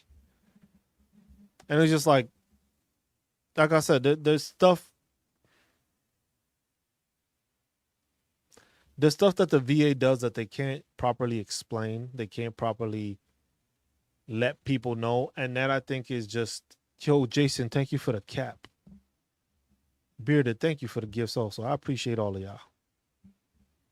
But yeah, that's the thing. It's just like people need to understand that it's just like the VA does a lot. There's a lot of stuff that is helpful. There's a lot of stuff that isn't helpful. There's a lot of stuff that people are not being held accountable for, and that is the issue. Like I said, I just did a paper on. I just turned it in this weekend, on that, talking about the accountability, the continuity, and the researchability of the VA and how it's faltered and how it needs to be updated and fixed. Because the continuity, like I said, I get to see a chiropractor here in town, but that's because of the authorization. So I have to go through the authorization for them to see me that way. If they were to say, hey, we got an open availability and thing, we would like you to come to the VA facility to get help, then it's just like, but I was just seeing this person the whole time and you want me to change it? Yo, let's go. Let's go. Let's go. See, those are the good time moments where it's just like somebody comes in and be like, look, man, I wanted to tell you I made 100% PNT. Congratulations, my man. Congratulations. That's what I like to see when I do these. I love to see that. Somebody comes in and be like, look, man, I made it to 100% PNT. Let's go. Nice, Mike. That's great. That's great fucking news, man. That is good. Hey, man, you don't got to thank me, man. I'm just here to help. That's all it is. I'm here to help veterans as best I can. Hold on, I'm see what the. Did you know if you don't have a disability percentage in the VA helps a veteran?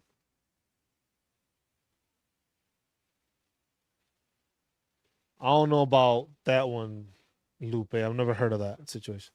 That's it. Makes no sense. Hold on, I got two things. So see, I have something now that I can pop up your question or your statement so that people can see it. So this is what Raleigh says. Raleigh says makes no sense why they don't issue you your C file when you get your decision letter. Wouldn't this help with the appeal process? So my answer to you, Raleigh, is just like, do you really think these people want to make it that easy? Because that's one thing I've never understood when it comes to the VA. It was just like, why don't we get our C file once we got out? Or just like it should be sent with it every single time. They don't do that. They don't send you the C file. That's something that they could do every single time. But would it be that easy? It's that easy because sometimes I've heard people get it they get it on a disc. It was just like, no, we need you to request it. The same way that the VA does disability claims. You have to actually file for a disability claim for the claim to actually be done. Otherwise, the VA just puts their hands back, which is like, nope, I ain't see that. I didn't see that part. I didn't see that happen. So that's what you got to remember. That it's just like that's what happens. That's what they do. They could go ahead and file and show that, but they don't. And that's where we run into that issue.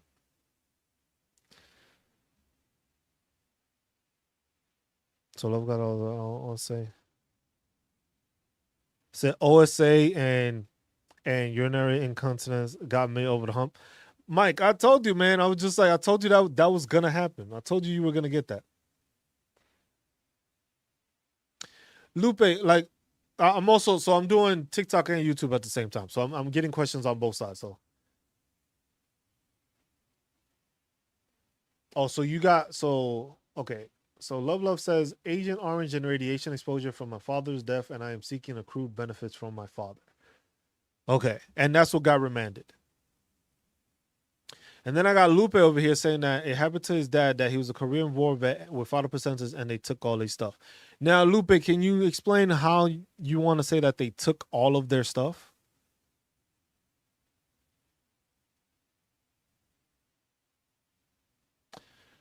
Jason says, my chain of command made sure my VA was completed before letting me medically retire. Jason, you had a great damn leadership. I'll tell you that much. You had some outstanding leadership. That's the leadership all service members should get. But I can assure you, a lot of service members, when they say, hey, I'm getting out of the military, they get kicked to the curb. They get put on these shit ass details. They get put in these shit ass places, or they don't get given the time. Those are the soldiers that end up like, hey, we're going out to the field. Like, bro, I'll process in a month. Yeah, but you just going for 2 weeks. Bro, I'll process in a month. No, we're just going to send you to the field for 2 weeks. Yeah, that's what I said. Most don't get that attention. A lot of don't get that attention where it's just like they don't help them actually do it. So that's why it's just like I do these because it's just like this actually helps people do it. But need to follow if you know what I mean. But I requested it 2 weeks ago just because. Raleigh, if you're requesting your C file, it's good to have it. Do you need it all the time? No, but at the same time, it's just like it's good to have. The issue is just like, look, the VA has the issue where you can get your letter back.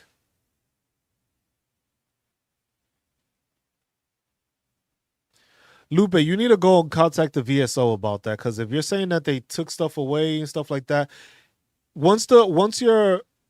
if your parent was the service member and they passed and they were 100%, in order for you to claim the DIC, which is the indemnity dependent claim, you have to go through a VSO, which will probably help you through that better to show that the person passed away because of something service connected.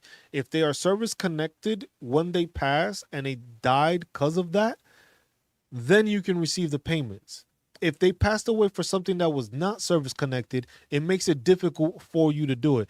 And look, on YouTube, I have Love, which is a person that's been here, and they're going through that process as we speak right now.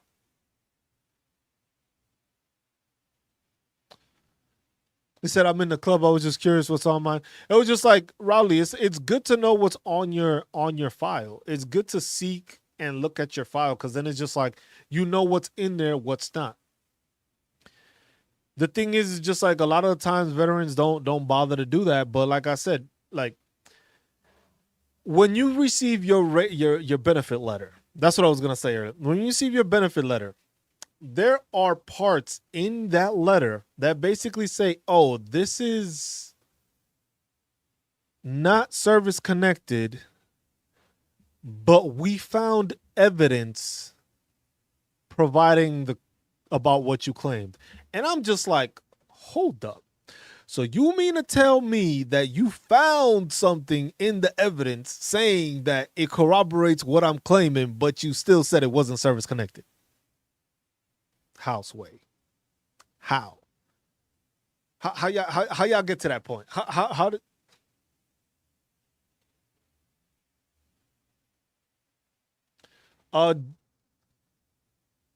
Danica, can you, what do you mean? My father's files was 7. Yeah, if you got all them files and you got all that stuff going there, that's a big thing. You got to make sure that's it sucks, but you got a lot of paperwork to do it. But it's just like all those zeros, it's just like we found evidence, but it's just service connected. How? If y'all found evidence and the stuff shows it, that means that I have the issue, but y'all just saying the service connected and didn't give me an actual percentage rating on it. Like, how do y'all make sense? Danica asks, hold on, let me put this on screen.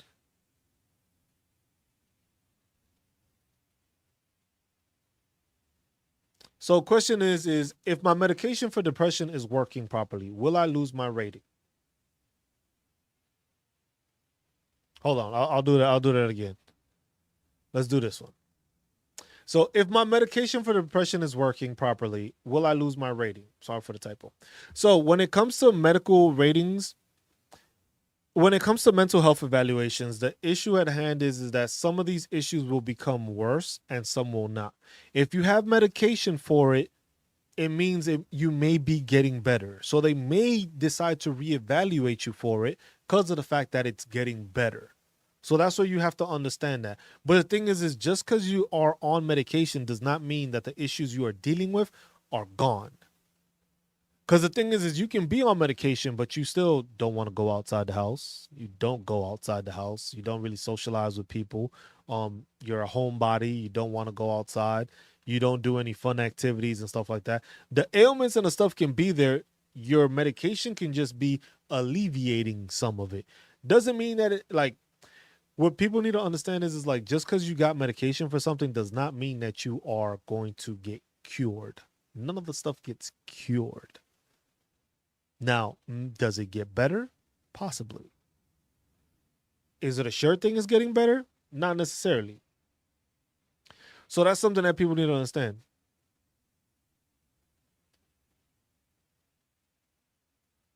So Jason says MedBoard took 2 years. So that's what you need to understand. So you might get reevaluated in that scenario. But that's also like you have your documents. If you already have your rating for it, you're gonna get your rating for it.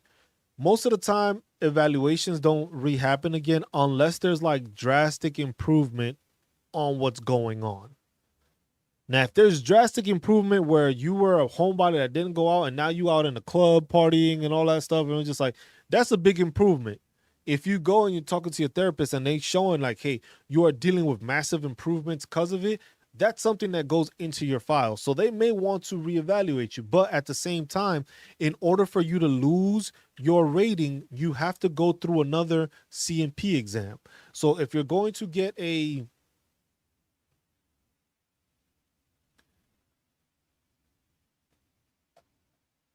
Yeah.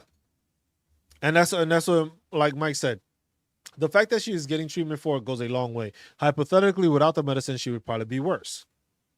So basically, the VA is acknowledging you have depression that you're dealing with. They're giving you medication to try to lower it. Because the thing is if you didn't have that medication, you may have had a higher rating.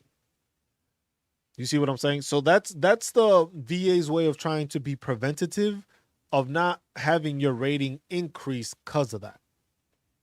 Because the thing is if you're not on medication, your stuff might get worse. Or your rating might increase. The VA ain't trying to have anything increase. The VA is trying to make sure that whatever rating you got stays at that rating or gets better. Plain and simple. They don't change that. Jason, you got like I said, if your med board took a long time and your chain of command actually helped you for it, that's great. My father's Alzheimer's study from the VA hospital who was exposed to radiation and in my father's case it's a wrap. Oh, it's your case that's being held up. Okay. Yo, OG chef. Like I said, y'all, I'm doing this. I usually don't, but I'm doing it on TikTok and on YouTube. On YouTube, I have it via mobile and I have it regular big screen so you can watch it on TV, computer, and I'm also on TikTok. So I'm still trying to find a way to be able to incorporate all these messages so that literally all y'all can see all y'all messages. Once I figure that out, it won't be me reading from one chat and putting it into another and stuff like that. I'm trying to do the best I can, but like I said, it's just still relaying information to try to get to any veterans that have questions and stuff like that. But like I said, if you are being medicated for anything through the VA, they want to do that because the thing is they know it can get worse or it's some way of preventative. Because you can get medication for blood pressure. You can get medication for depression. You can get medication for migraines. You can get medication. You can get muscle relaxers for stuff like that. You can get all that stuff there, and that doesn't mean that your rating is gonna go down. It's basically they know it's just like, well, this person's dealing with the shit, and it's just like, let's do that. Yo, military Mike with the $80, bro. You are wild, bro. My man.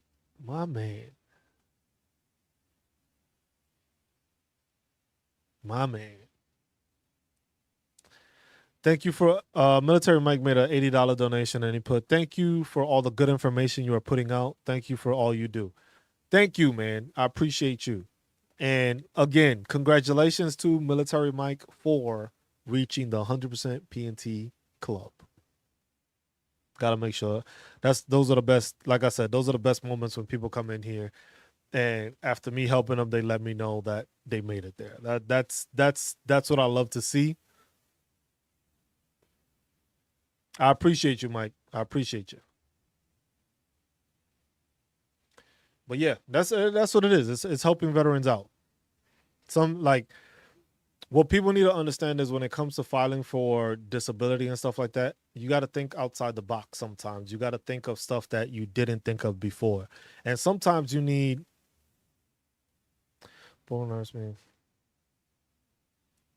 So love, you're just waiting on a clarification because you have the information there and you have it there, so you'll be good, and that'll show that there.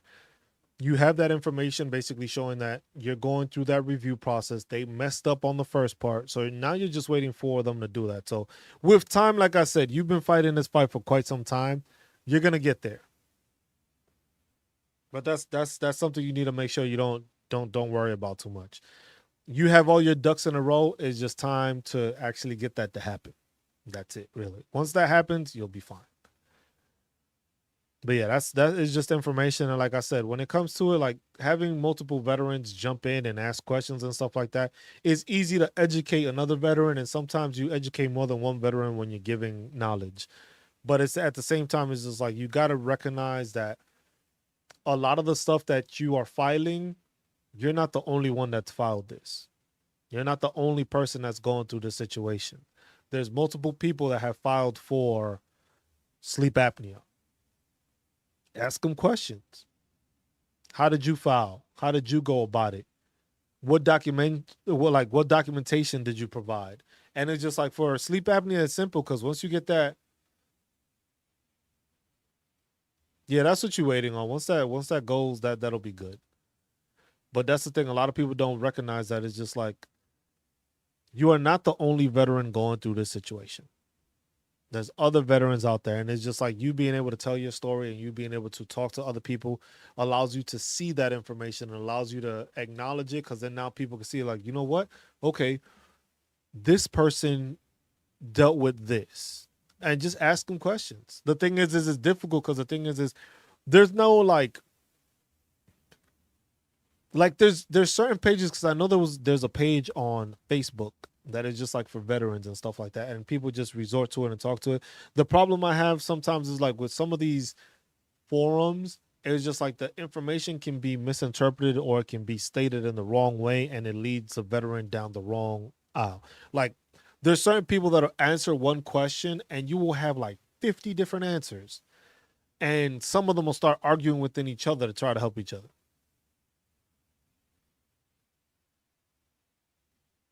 Also, sleep apnea, you got it diagnosed while on active duty. Yep, that's like I said. If you have the stuff diagnosed and done through there, all you need is that documentation.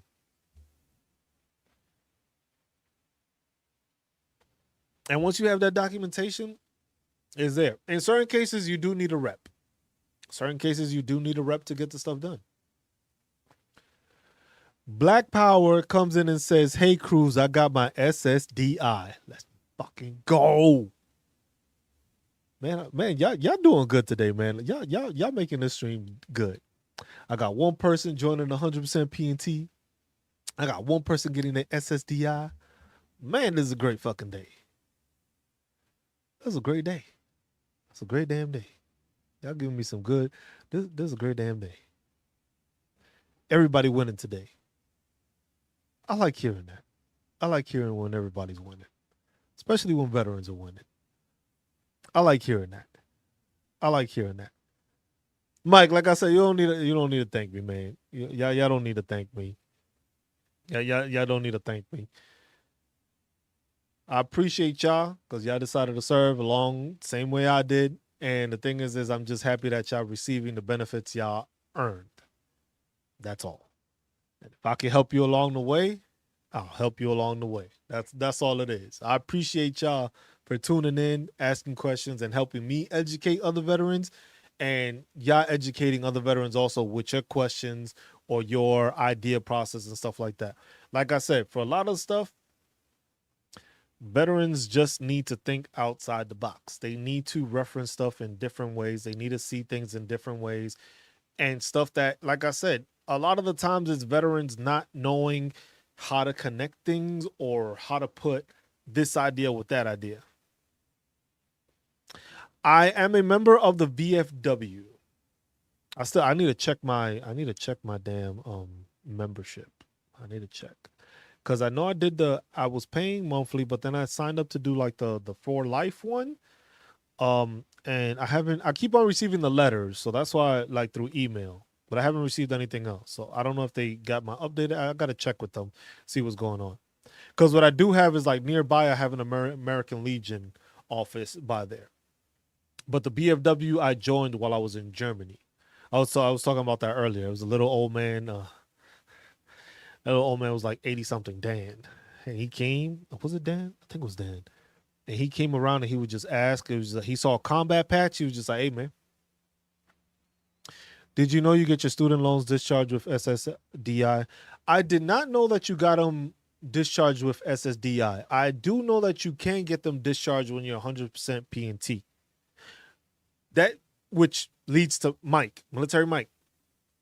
If you have school loans and you are planning to go to school, do not get your loans discharged. Defer the discharge. Because then you can literally go to school, take out loans, finish your school, then have those loans discharged, then use your GI Bill or your the VRE program and get your master's, PhD, or any other certifications you need that way. Keep that in mind. I didn't realize that till after the fact. Because right now I could have been getting my master's degree and using it and just gotten school loans to do it. Then had my school loans wiped out because I'm 100% PNT after the fact. And then I would have been able to use my GI Bill with no issue and the VRE program on top of that. But then also with the VRE program, sometimes it wipes out the time you used in your GI Bill, depending on the criteria. It's a certain criteria that it fits, and that I have to look into. But like I said, that's a bonus. So like I said, Black Power, hey, you don't have to worry about going to school. You said you didn't want to go to school. Like I said, it's a check. You just put that to your grandkids or your kids, and just like go to school, get educated on something, and just save that money up. The name of the tuition waiver in Texas is called Hazelwood. Yeah. So y'all get, I believe 100% PNT in Texas don't pay for school. Or it's some stipulation around there, something like that. That you get a waiver for school. It was just like I said, Texas has a lot of resources. Texas is one of those states that gives a lot of opportunities and a lot of benefits. Oh, no, all veterans? Oh shit, I didn't even know that. Time to move, bro. Like, it's time to move.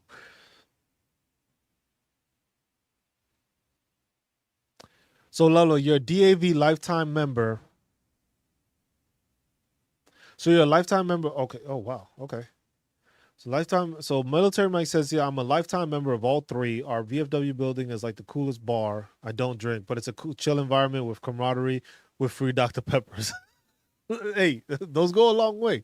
And then Love says DAV lifetime member, but I use a rep outside of the DAV and I get the DAV magazines. Like I said, all these programs, and that's the thing. It's just like all these organizations, like what I wish, maybe with time in school and getting this public administration degree, maybe getting a PhD, I could try to find a way to get all these damn nonprofits to work as one fucking entity and put all the veteran nonprofits under one umbrella. You still have your differences, but you still fall under the same umbrella. So it's just like a one-stop shop of, hey, the VFW offers you this. Well, I'll sign up for the VFW here.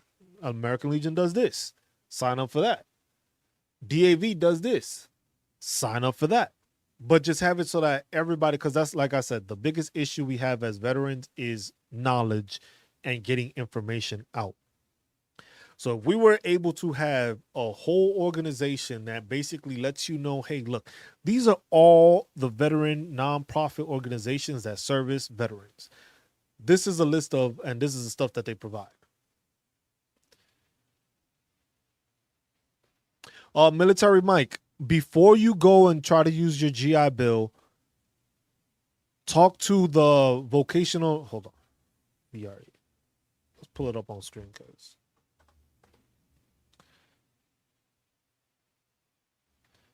There we go. Main share screen so I can show y'all. I don't know how small that is on mobile. It probably looks kind of small. TikTok, if y'all want to check out what I'm showing people, go onto my bio, click on the YouTube link, and I am live on YouTube so y'all can see what I'm actually showing the YouTube people. So the veteran readiness and employment. The thing that kills me about these like links through the VA is just like some of these just look so out of date that it's just like, bro, when was the last time y'all updated this? See, because that's another link. This is the actual one now. So this is it. Basically, go through here. Check this out, veteran readiness and employment. So basically, if you're trying to go to school and you want to obtain anything school-wise, go through the VRE first. Because if it's something that's related to a type of employment that you want, it's basically a GI Bill, but through the readiness employment program, because they will pay for your school or the credentialing or whatever it is to help you get employed in that job sector or whatever it is. I was like, you may receive veteran readiness and employment, formerly known as the vocational rehabilitation. Also, it's veteran readiness now. I keep saying vocational rehabilitation because that's what I'm used to saying. Services to help with job training, education, employment, accommodations, resume development, and job seeking skills coaching. Other services may be provided to assist veterans and service members in starting their own businesses or independent living services for those who are severely disabled and unable to work in traditional employment. To learn more about the program, here we go. I'll put this link in the chat.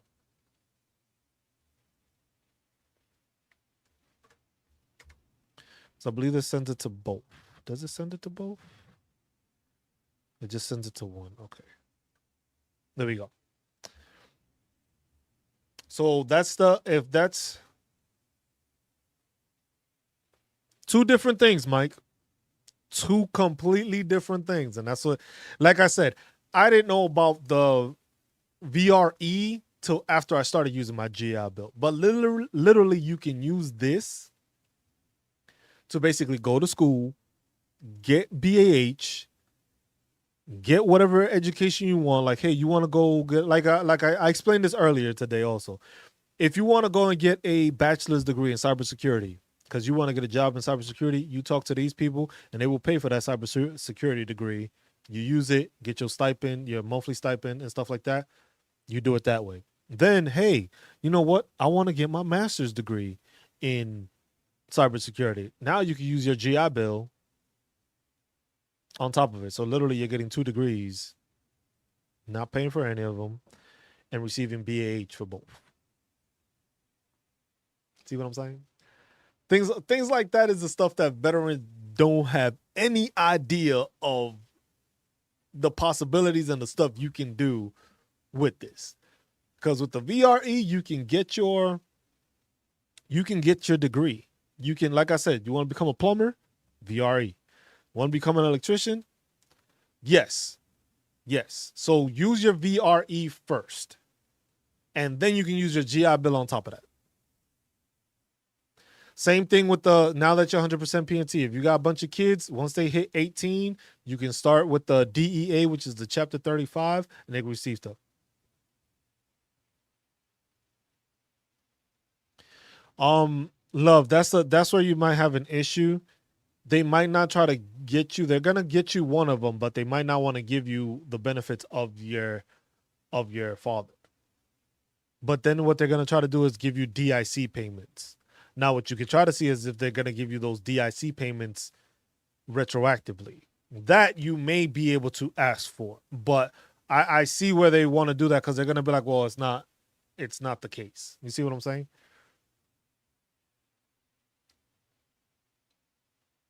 But yeah, the VRE, and I believe the VRE is one of those programs that you do not have to be 100% PNT. Let me see, because it has eligibility here.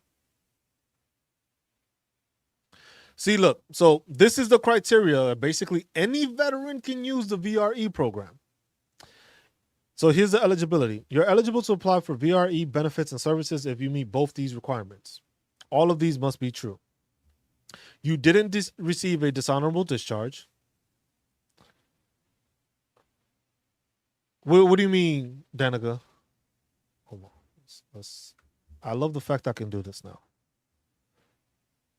So the question from Danica is, does the VRE strategy apply to me also? So I'm going to just go over, this is on the va.gov site. I put the link in the chat.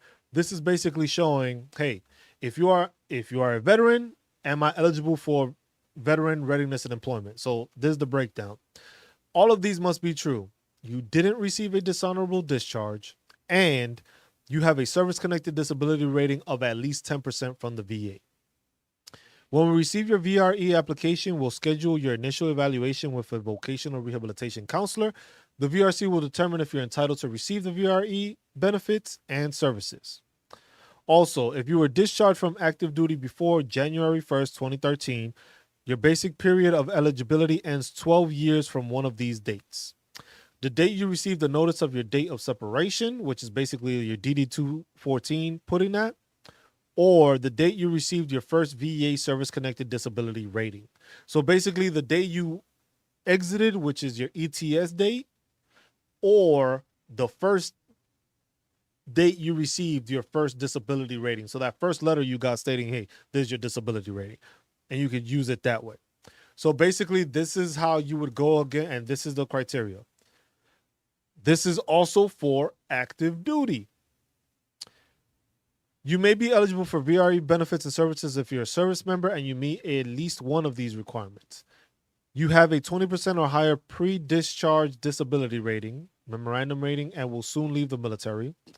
Or you're waiting to be discharged because of a severe illness or injury that occurred while you were on active duty. So this would probably reference those being med boarded. So basically that's what you have there. And that's the explanation. So you can use it in that way. So Danica, it's okay. She says she has a tough time putting words together. Trust me, sometimes I have problems putting words together and actually getting y'all this information out. But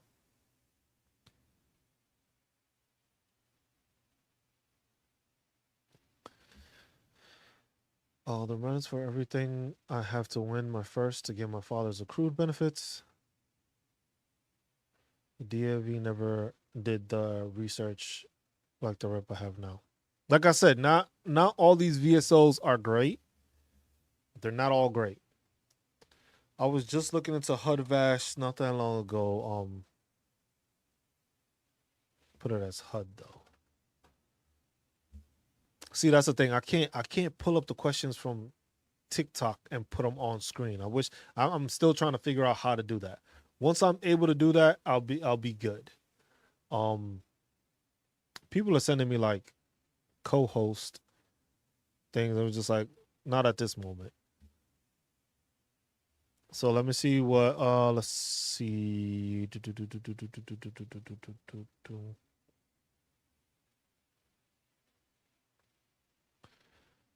So there's two different there's a veterans homeless chat, which is 24/7 online support. If you go to this link, I can't put the links on damn TikTok. That's the only problem. If you're on the YouTube, I can put the link there for the HUD-VASH thing. I'll put that in here so that people will have it. And basically you would have to call to get that started. So anything to do with HUD-VASH and you have to call them because they'll go through the program to basically try to get you permanent housing. So it goes through like the voucher system and they try to get you into a home that way.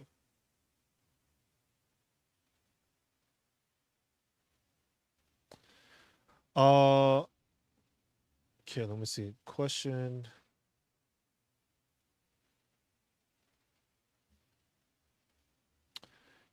was asked by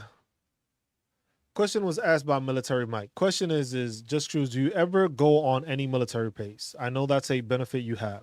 So when you go to any military base, you're gonna get your ID. You have to register through the base. Most of the time, if you're 100% and retired, you don't have to renew it.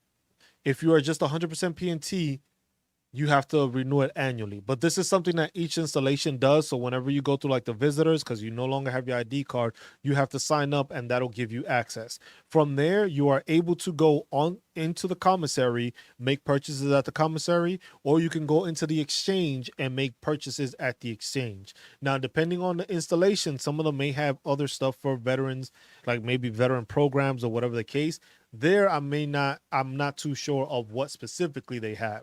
But when it comes to having those benefits, you can go on base. You can purchase stuff at the commissary. You can purchase stuff at the exchange, which is without tax. So those are benefits that you can take care of as a veteran.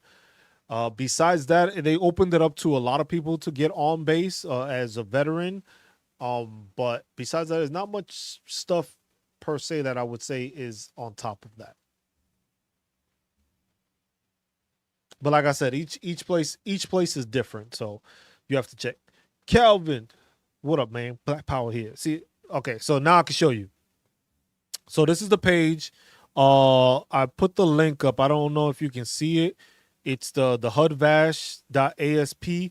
That file is there. You can go and check on there, and then it has this. Because this is like I said, this is very limited stuff. It's just like if you want more information, you have to click on and do it that way. Learn more about administering like the vouchers. If you are a public housing agency, they basically give it. So like if you want to be a housing agency that does this for veterans, you could do that. If you're a landlord or property manager with rental units, you click on here. If you are a veteran seeking housing support, National Call Center, and they want you to call, because then once you call, they'll direct you to who you need to speak to, and then from there they set you up so that way you speak to a person directly that will be able to give you the information as to, hey, this is the person, these are the available locations here in your town or your city, or these are the landlords and stuff like that, so that way you can gain that information and then you can build from it like that. Because like I said, not every landlord is great, not every person that rents out a place is great, but then at least through the VA you can get that information ahead of time, and it's there to help assist you with that. Like it says, rental assistance with a VA case management and supportive services.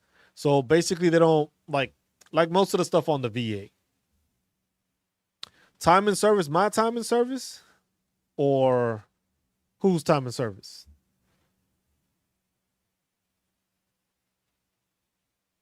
I'm confused. HUD-VASH. It doesn't matter your time and service. If you're a veteran, you're a veteran. They see it as a veteran. If you're a veteran, basically you're gonna probably have to provide your DD-214 to show that. Military Mike. if Military Mike, what I do is on YouTube it is strictly veteran stuff. On TikTok though, whole different story. On TikTok, I do talk politics. I don't have issues talking politics, but it's just like I just talk it because it's just like I've had some pretty crazy conversations, but I like to have dialogue with people on understanding why they want to vote some way or how they feel a certain way. And what I tell people is I'm not voting for either one of them. I vote for my local representation. I vote for my city council members, my city Congress, my state representatives, stuff like that. That's what I vote for, because those people have a bigger effect, or I can have a better voice speaking to them and trying to make changes through them. So like I tell people, it's just like, hey, we're going to raise up property tax because we want to build this brand new facility that nobody fucking wants. Well, no, I'm not voting for this. That's how I vote. The president and stuff like that, I don't give a damn which one of these two wins. Why? Because they don't do anything of the sort anyway. Everything goes through Congress. Your congressmen and women are the ones that create these policies, and then they go through the House of Representatives has to pass it, then the Senate has to pass it, then they jointly put it, and then they agree and disagree with what they want. So it goes through a lot, but the president has nothing to do with that shit except for grabbing all those like 15 pens and signing it. So it's just like on the YouTube, I just try to make it that it's just like, hey, this is veteran Q&A, veteran questions and stuff like that. I just decided to do it on TikTok also, just, because some people have questions there. And there's a bunch of vets on TikTok too. But it's just trying to get people the information and stuff like that. It's difficult at times, but when it comes talking politics, I do it on TikTok because it seems more entertaining for people there. But you also see a lot of recklessness when it comes to that. So they affect agencies though. What affects is agencies?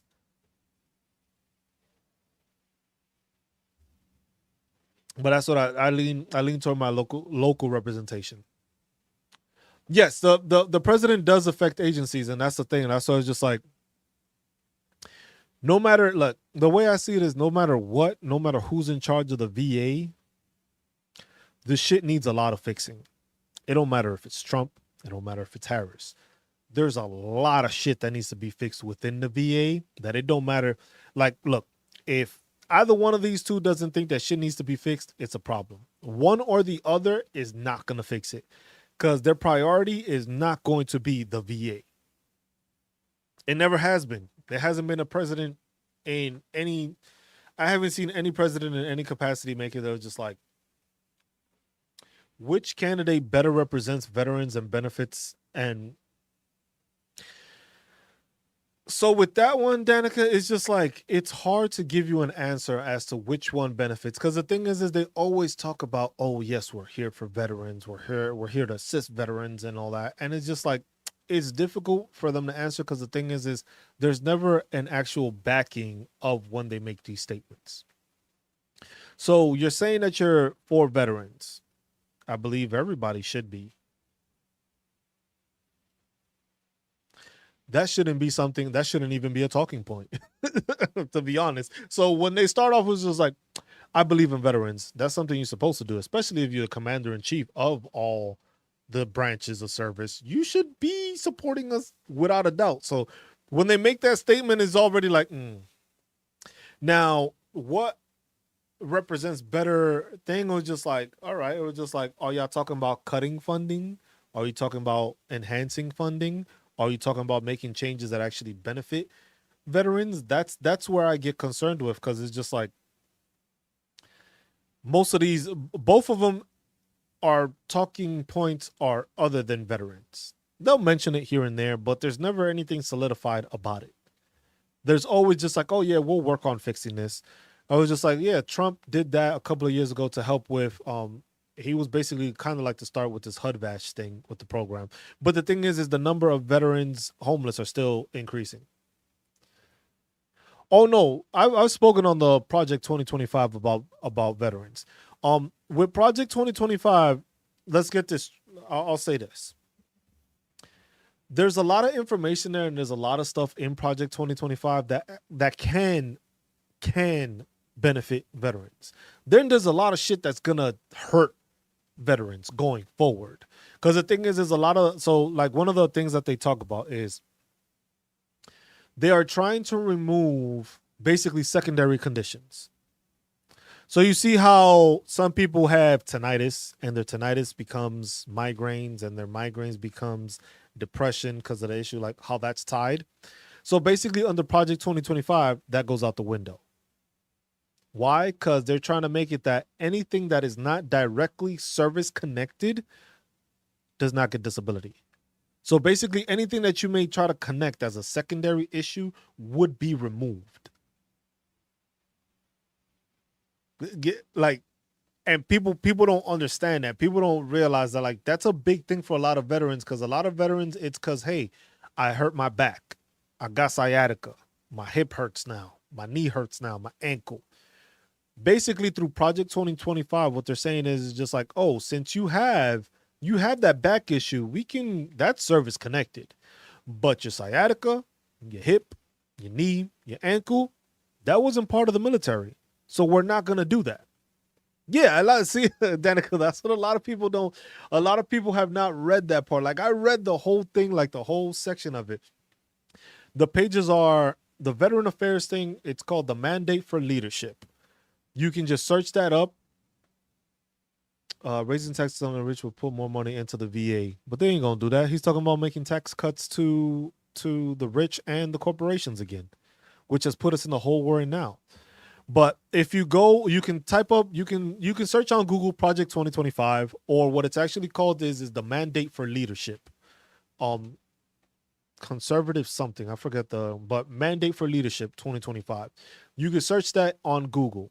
When you go on there, the pages for the Veteran Affairs group is pages 641 to about 655, I think. So that you get like, there's a whole bunch of other stuff. I didn't concern myself with the other stuff. I concerned myself with the veteran stuff. And I read that part and I was just like, well, damn. So one of the things that they do want to do that I think is cool is just like, if you file a fully developed claim, so basically you file a claim with your documentation, all the necessary documents and everything in there, they're basically saying that you will get an answer within 30 days.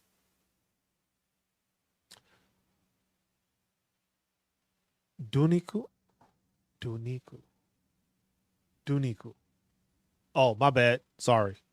I apologize. Duniku. I might forget that. I might just call you, is Deville okay? I might forget that. Going through. Duniku. Okay. But that's something that they are trying to institute. But if you check that, It's just like, that's actually a pretty good thing, basically saying like, hey, if you file a fully developed claim, you will get an answer within 30 days. Black Power, thank you for stopping by, man. I appreciate you. Didi, okay, Didi. That I probably could remember that. But that's one thing that they are trying to say that they put in. And I was just like, you know what? That doesn't sound bad. You know, you got a fully developed claim, you'll get an answer within 30 days. The thing is just like, we can't get answers now. What are y'all going to institute that is actually going to change that? That is actually going to make it feasible to get somebody to get an answer within 30 days? Because the thing is how do we actually know it's a fully developed claim? They might send the documentation, but they may be missing stuff, or there may be an error in it. And then if it gets denied, what happens? Now you're just adding more stuff, a separate claim to it. But at the same time, it's just like, most people don't want to submit a separate claims. Why? Because then it goes back to the intent to file date. So basically, if you file today, August 4th, all those claims, whether they get approved or denied, you go through the appeal or whatever, it'll be August 4th, 2024. If you do fully developed claims and you do them separately, then it turns into each one of those claims will be looked at separately as a date. So if you get an increase in one, it might not affect the other ones because it might not be that big of a percentage of change. So that's something that people need to realize when it comes to that. It was just like a fully developed claim being done in 30 days. It could be multiples and all that stuff, but a lot of veterans do not have fully developed claims because the thing is they're still trying to obtain stuff, or it's a secondary issue or something like that that's being tied into a primary issue.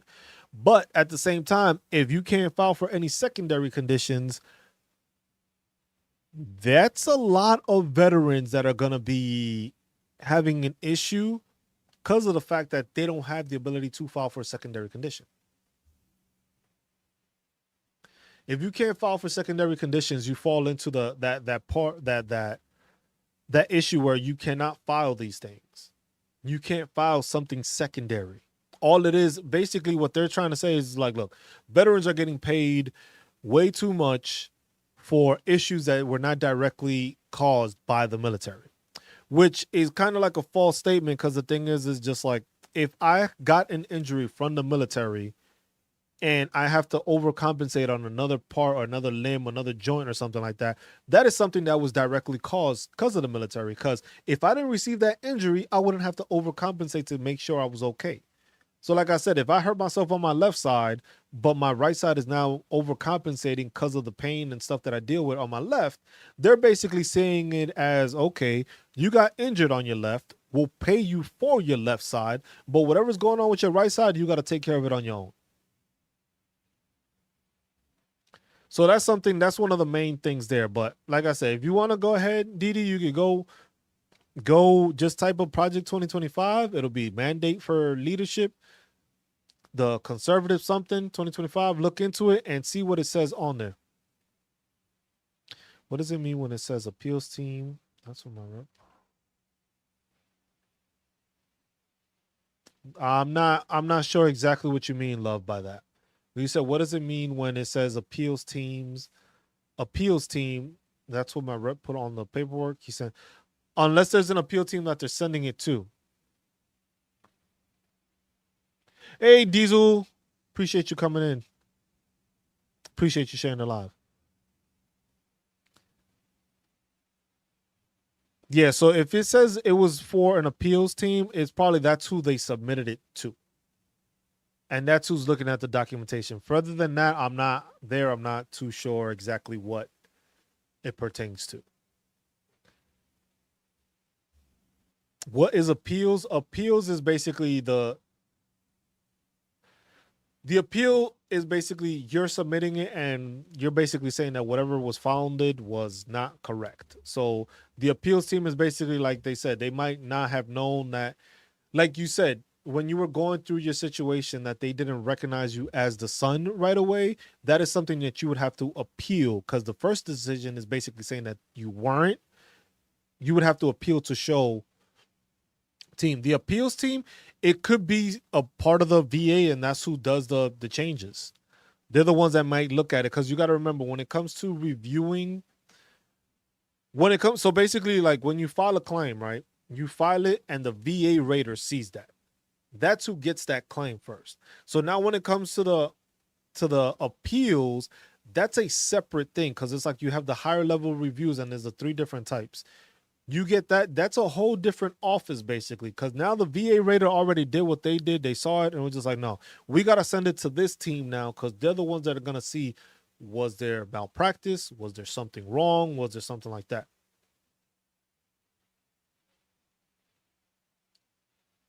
Love, I'm not sure. In that case, I'm not sure, because the thing is if it's sent to the appeals team, it's a separate entity within the VA that now is looking at your stuff. So it's not like they don't keep the same people. Like, so when you submit any documentation to the VA, the first group sees it. Now, if they get the stuff wrong or whatever, and you decide to say, hey man, y'all wrong, I'm appealing it, or something went wrong or something like that, they send it to the appeals office thing, and they're basically taking care of it now.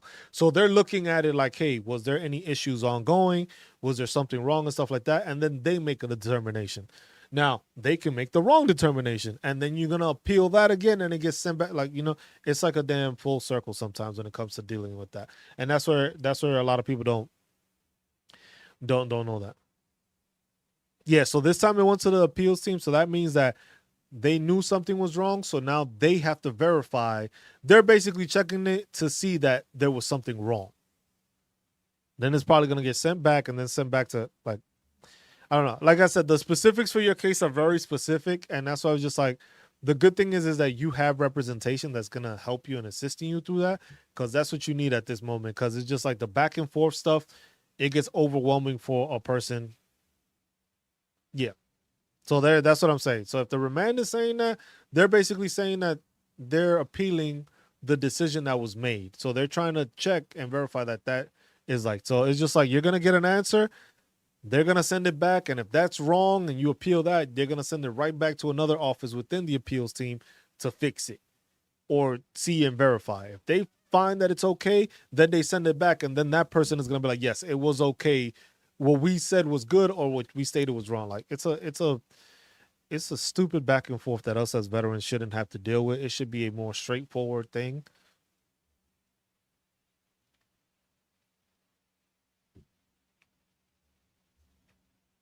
It still goes through the process, love. It's a process that it's ongoing, and they keep on changing it as it goes. I was like you said, you were supposed to get a letter. You're supposed to get a letter within a week or two. That letter might explain something, and then that letter might tell you, hey, you need to appeal this, or if you don't agree with this, you appeal this, and then you go through the whole motion all over again. You see what I'm saying? So, like I said, it sucks for veterans that we have to deal with stuff like that, because it's like a continuous cycle of trying to find information that is wrong. It is like, it doesn't mean that we're wrong. It means that they're wrong, but then at the same time, there's errors that are happening on both sides. So it could have been an error on their side. It could have been an error that the document you sent wasn't visible or wasn't readable. Like, there's so many different things when it comes to it, that's what makes it so difficult for us as veterans to know. Because the thing is we don't get the full explanation in detail of what the issue is. So it's like, it leaves us with questions. Like I said, when you get a disability ratings letter and it says, oh, we found evidence of this, but we did not give you a rating for it, or we did not find the service connected. I was just like, how does that make sense that you found evidence showing that what I'm claiming did happen during military service, but you're going to deny it and not put it on there because there's no clear-cut explanation for it. It's just basically, yeah, we found evidence, but it is not service connected. Like, how did you make that assumption, or how did you get that answer? I was just like, for some of them, I didn't even bother, and for some, you do.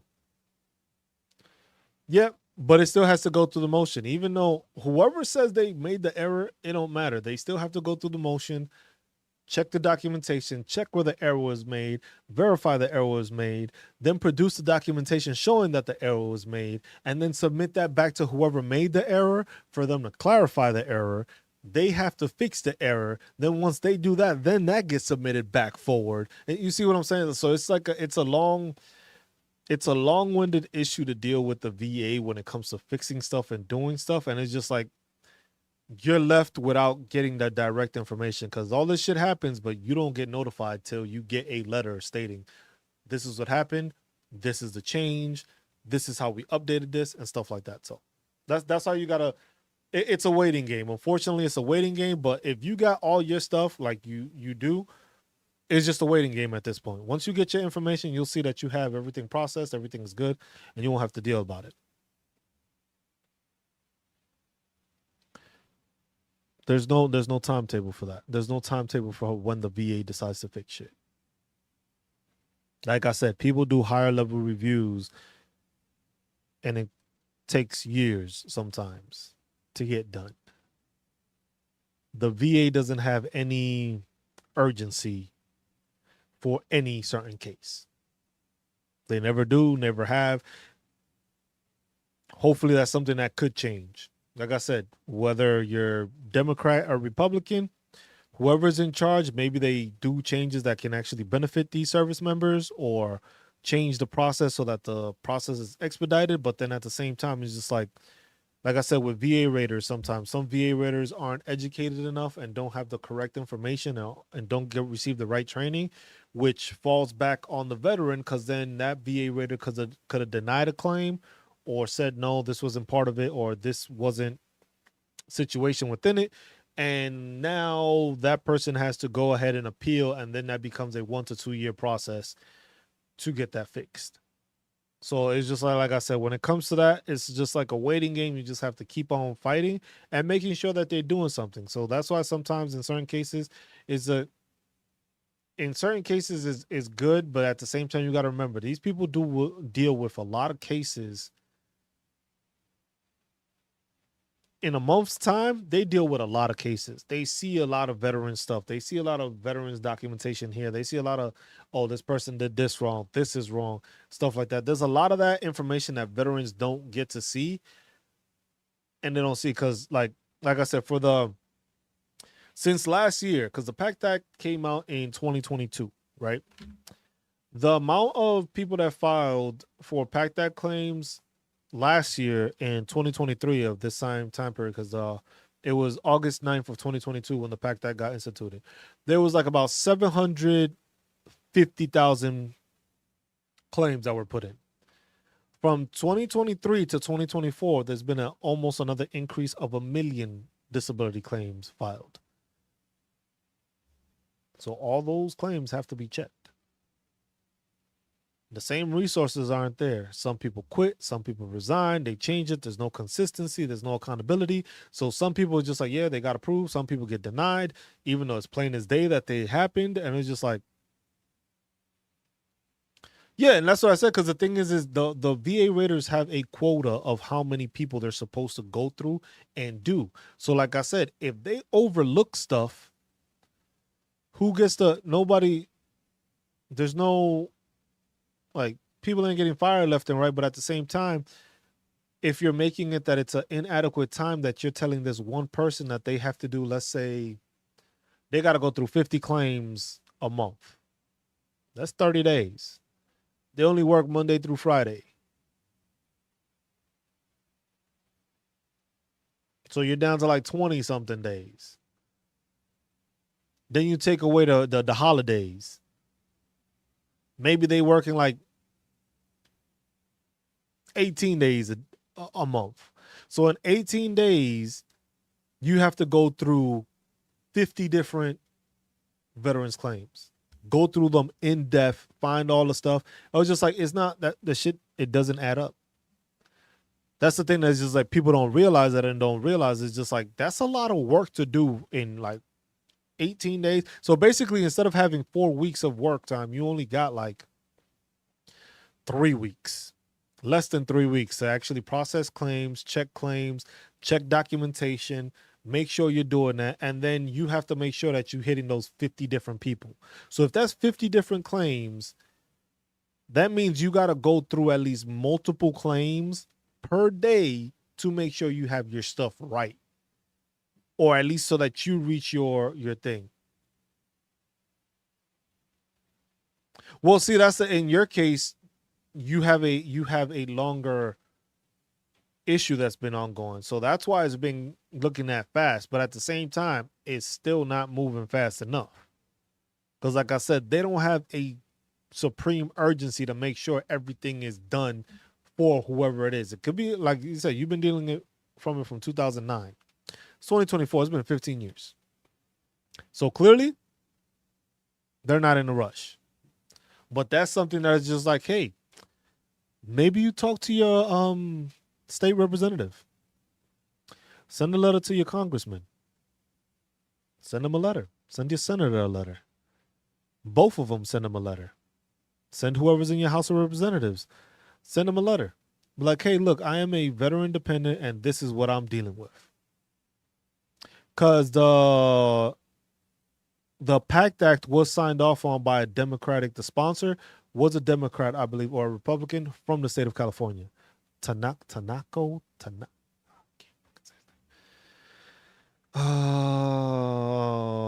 Where is it? Did I get rid of that file I had? I had a file. Hold on. Nope, it should be in my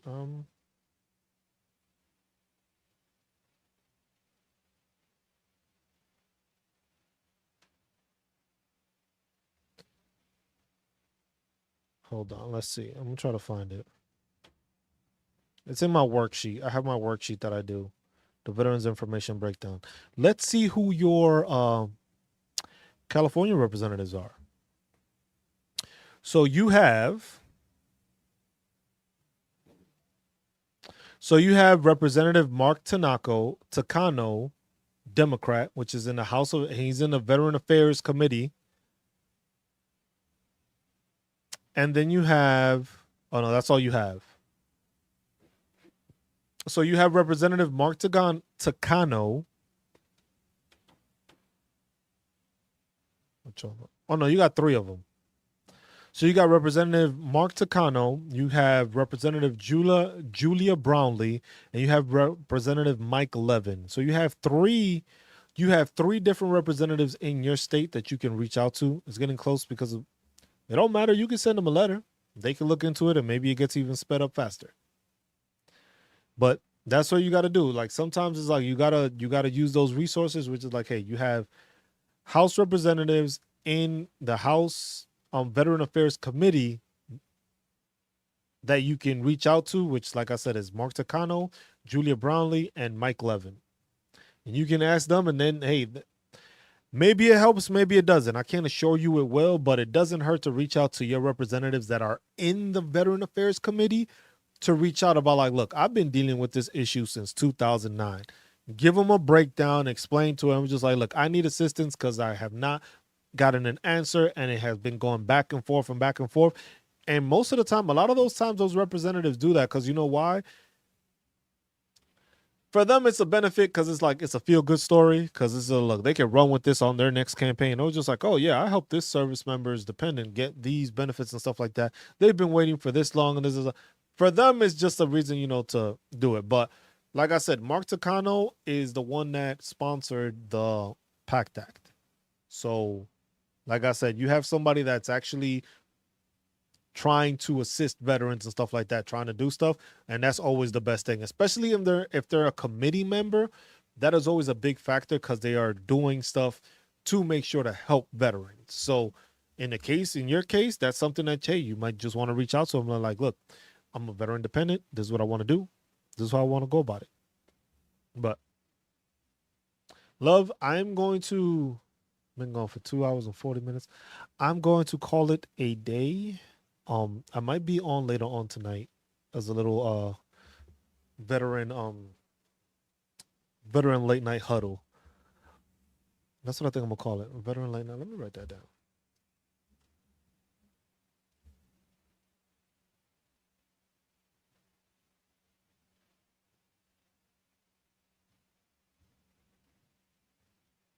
And that's what we're probably gonna do.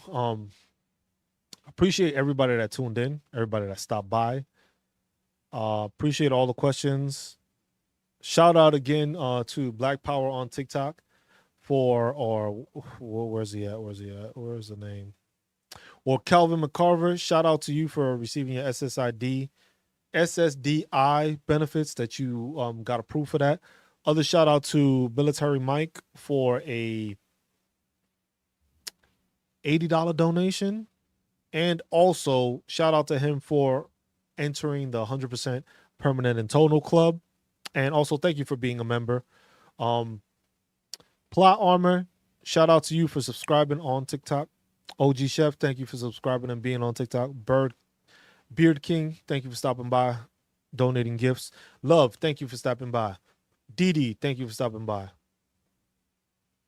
Like I said, talk to your representatives, love. That'll probably make it move faster. But we'll call it a day right now. This is what we're gonna do. We're gonna call it. As always, take care of one another. Look out for one another. Be good to one another. Love one another. Stay marvelous, y'all. On each side. On each side. Stay marvelous. I appreciate y'all. Y'all have a good rest of y'all Sunday. And I will keep y'all posted. I'll probably post a couple of these questions that were put up. I'll probably post them as different videos just as highlights. But keep that in mind. Appreciate y'all. Military Mike, again, thank you. Take care, my brother. Enjoy the 100% PNC. And like I said, if you got questions, man, you know how to get me. When you going live again, if it's not next Sunday, I might do a little like veteran hangout tonight. I want to do that because I know veterans don't go to sleep. So I know I could probably catch a bunch of veterans later on in the night.